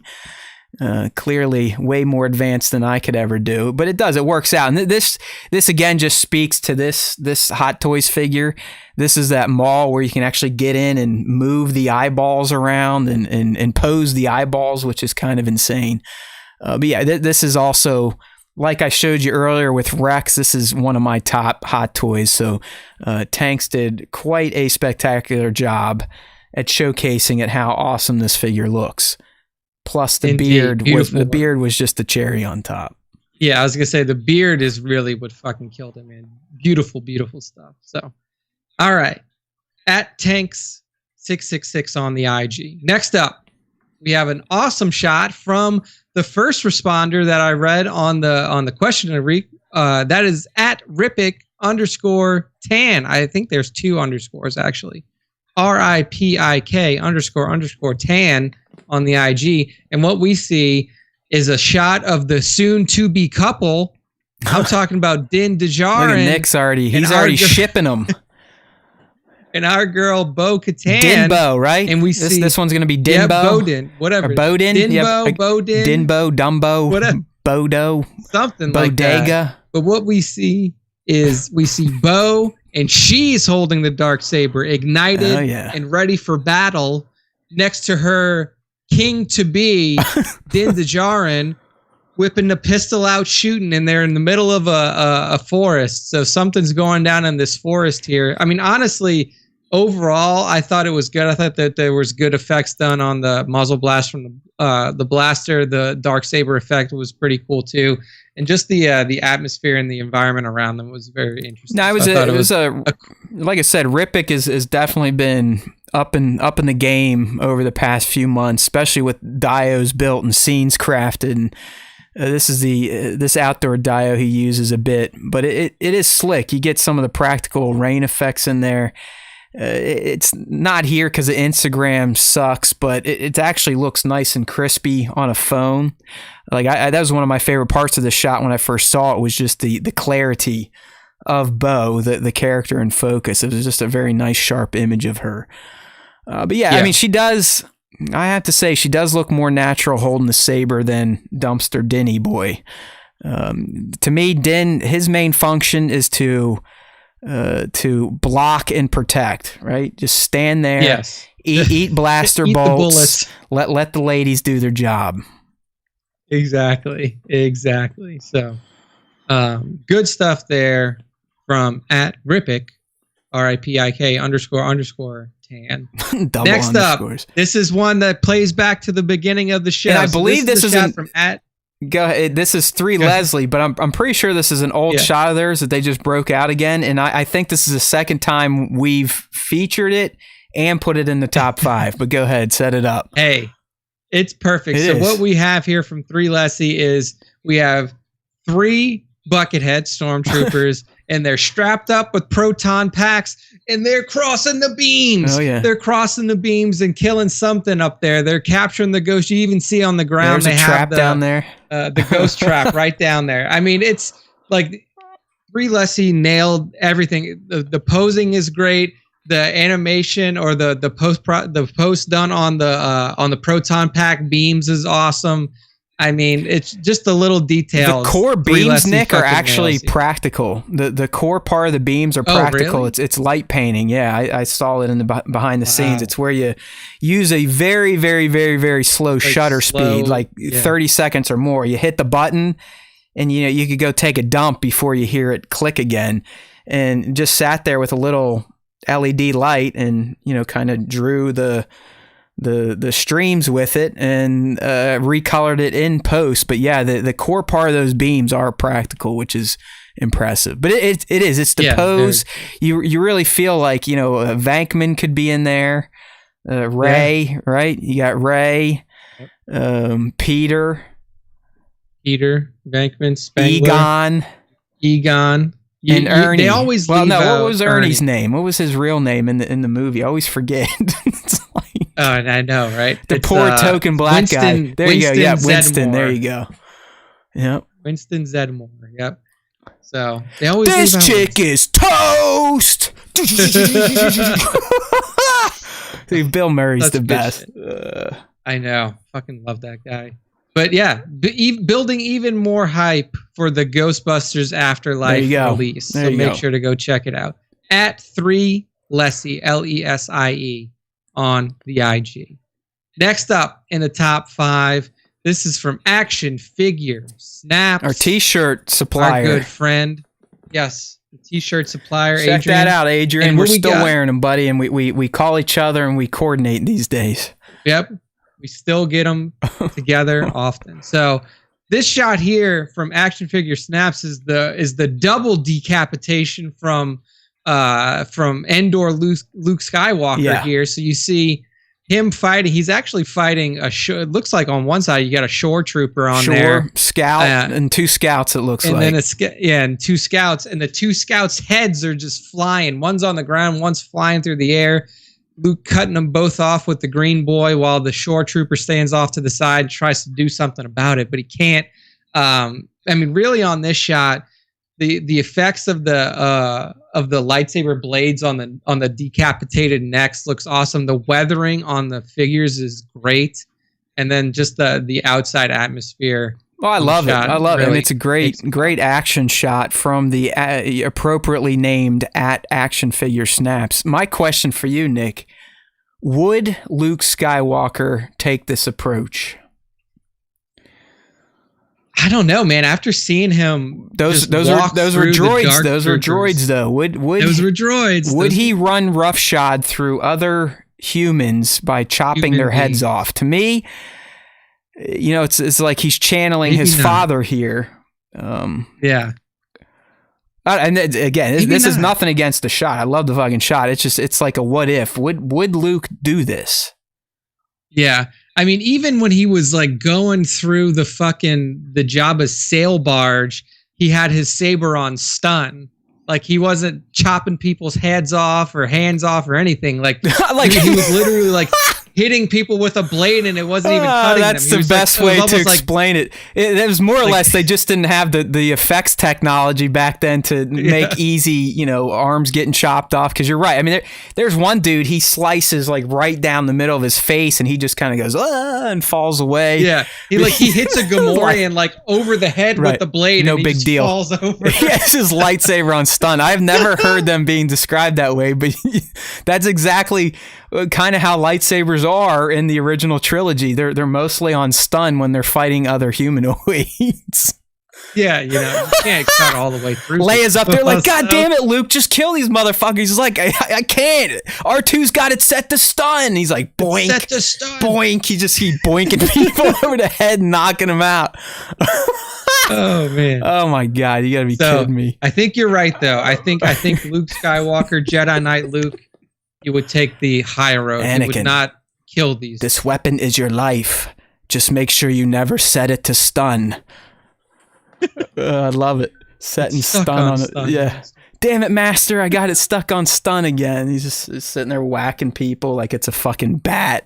Good one. All right. Okay. And the last one up this week for the top 5. Killer setup. Out the toy box into the fire. He's been in a couple of top 5s recently.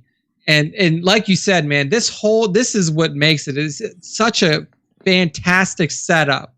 So what you see is all of your Clone Wars favorites. You got General Kenobi, General Skywalker.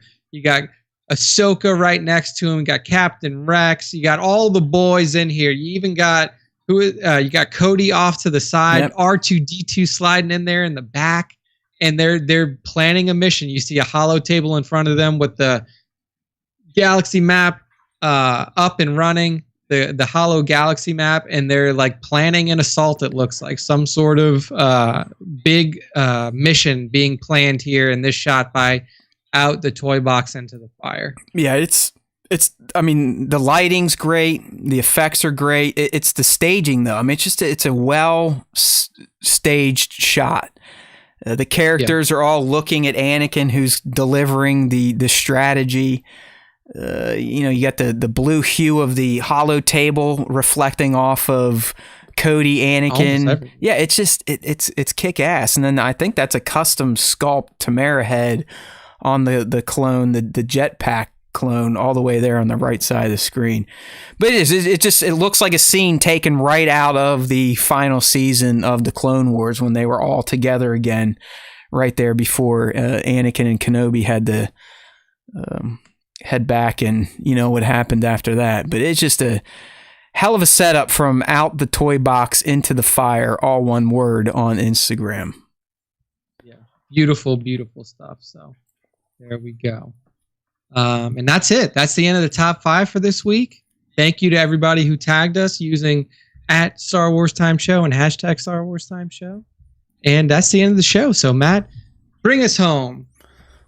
Let's get down to it, my friends. We always appreciate the listens. If you're on the live, hey, thank you for taking the time in the middle of your day to check in on the Star Wars Time Show bros. We always appreciate it. It was great to have Nick back. We did our thing. We talked Ghostbusters. We talked Ahsoka. We talked Kenobi. But if you want to stick around, if you want to get looped into the Star Wars Time Show and you are not already, first off, shame on you.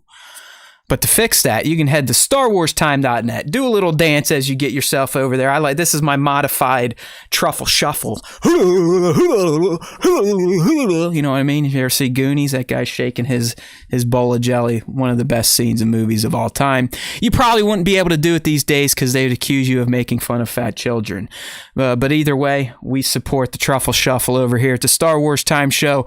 And you can learn about the other things we support from that galaxy far, far away by heading to StarWarsTime.net. Like I said, that's where we got all of our podcast links to whatever platform you want. We even got our YouTube link there. You can just scroll down, click the button, and you will be automatically subscribed. Speaking of the YouTube, if you're not subscribed and you're listening right now, do it. If you're on the live stream, pause it, hit sub, click the little alarm bell, get those notifications set up. I have gotten better at actually scheduling the streams in YouTube systems, so it sends you an announcement, I believe, 30 minutes before the show may or may not go live. So if you're not subbed up and you're watching on YouTube now, please do it. If you're listening on the audio only, hit the pause button and take the 2 seconds to go subscribe on YouTube as well. And speaking of the audio only, if you haven't done so, make sure you click the subscribe there and rate and review the show if you can do it. Rating and reviewing the show on all platforms is more important than life itself. It's how you can tell the artificial intelligence that controls the internet these days that we are worth checking out. Otherwise, we're always going to be one tier below mediocre. We need you to at least get us to mediocre and maybe one day above average, right? We're not shooting for excellent or top tier. All we want is above average, all right? Let's keep building the fan base. I want to see those downloads go up. I want to see the subscribers go up. It makes me happy. It keeps me motivated to keep doing this silly little show. And throughout the week, I'm sitting there going, what am I doing? Why do I tie up this young man's Tuesday afternoons every week? What are we really doing with our lives?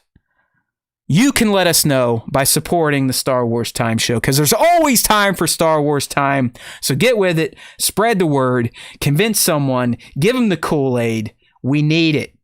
We got to get things improved in 2022. 2021 was not a great year for the Star Wars Time Show compared to 2020. So let's turn that around. We'll try our best to keep giving you the basic content that we provide. So really what I'm saying, it's all on you, the fans, because there's always time for Star Wars Time. And if you listen to the Star Wars Time Show, the Force will be with you. Always.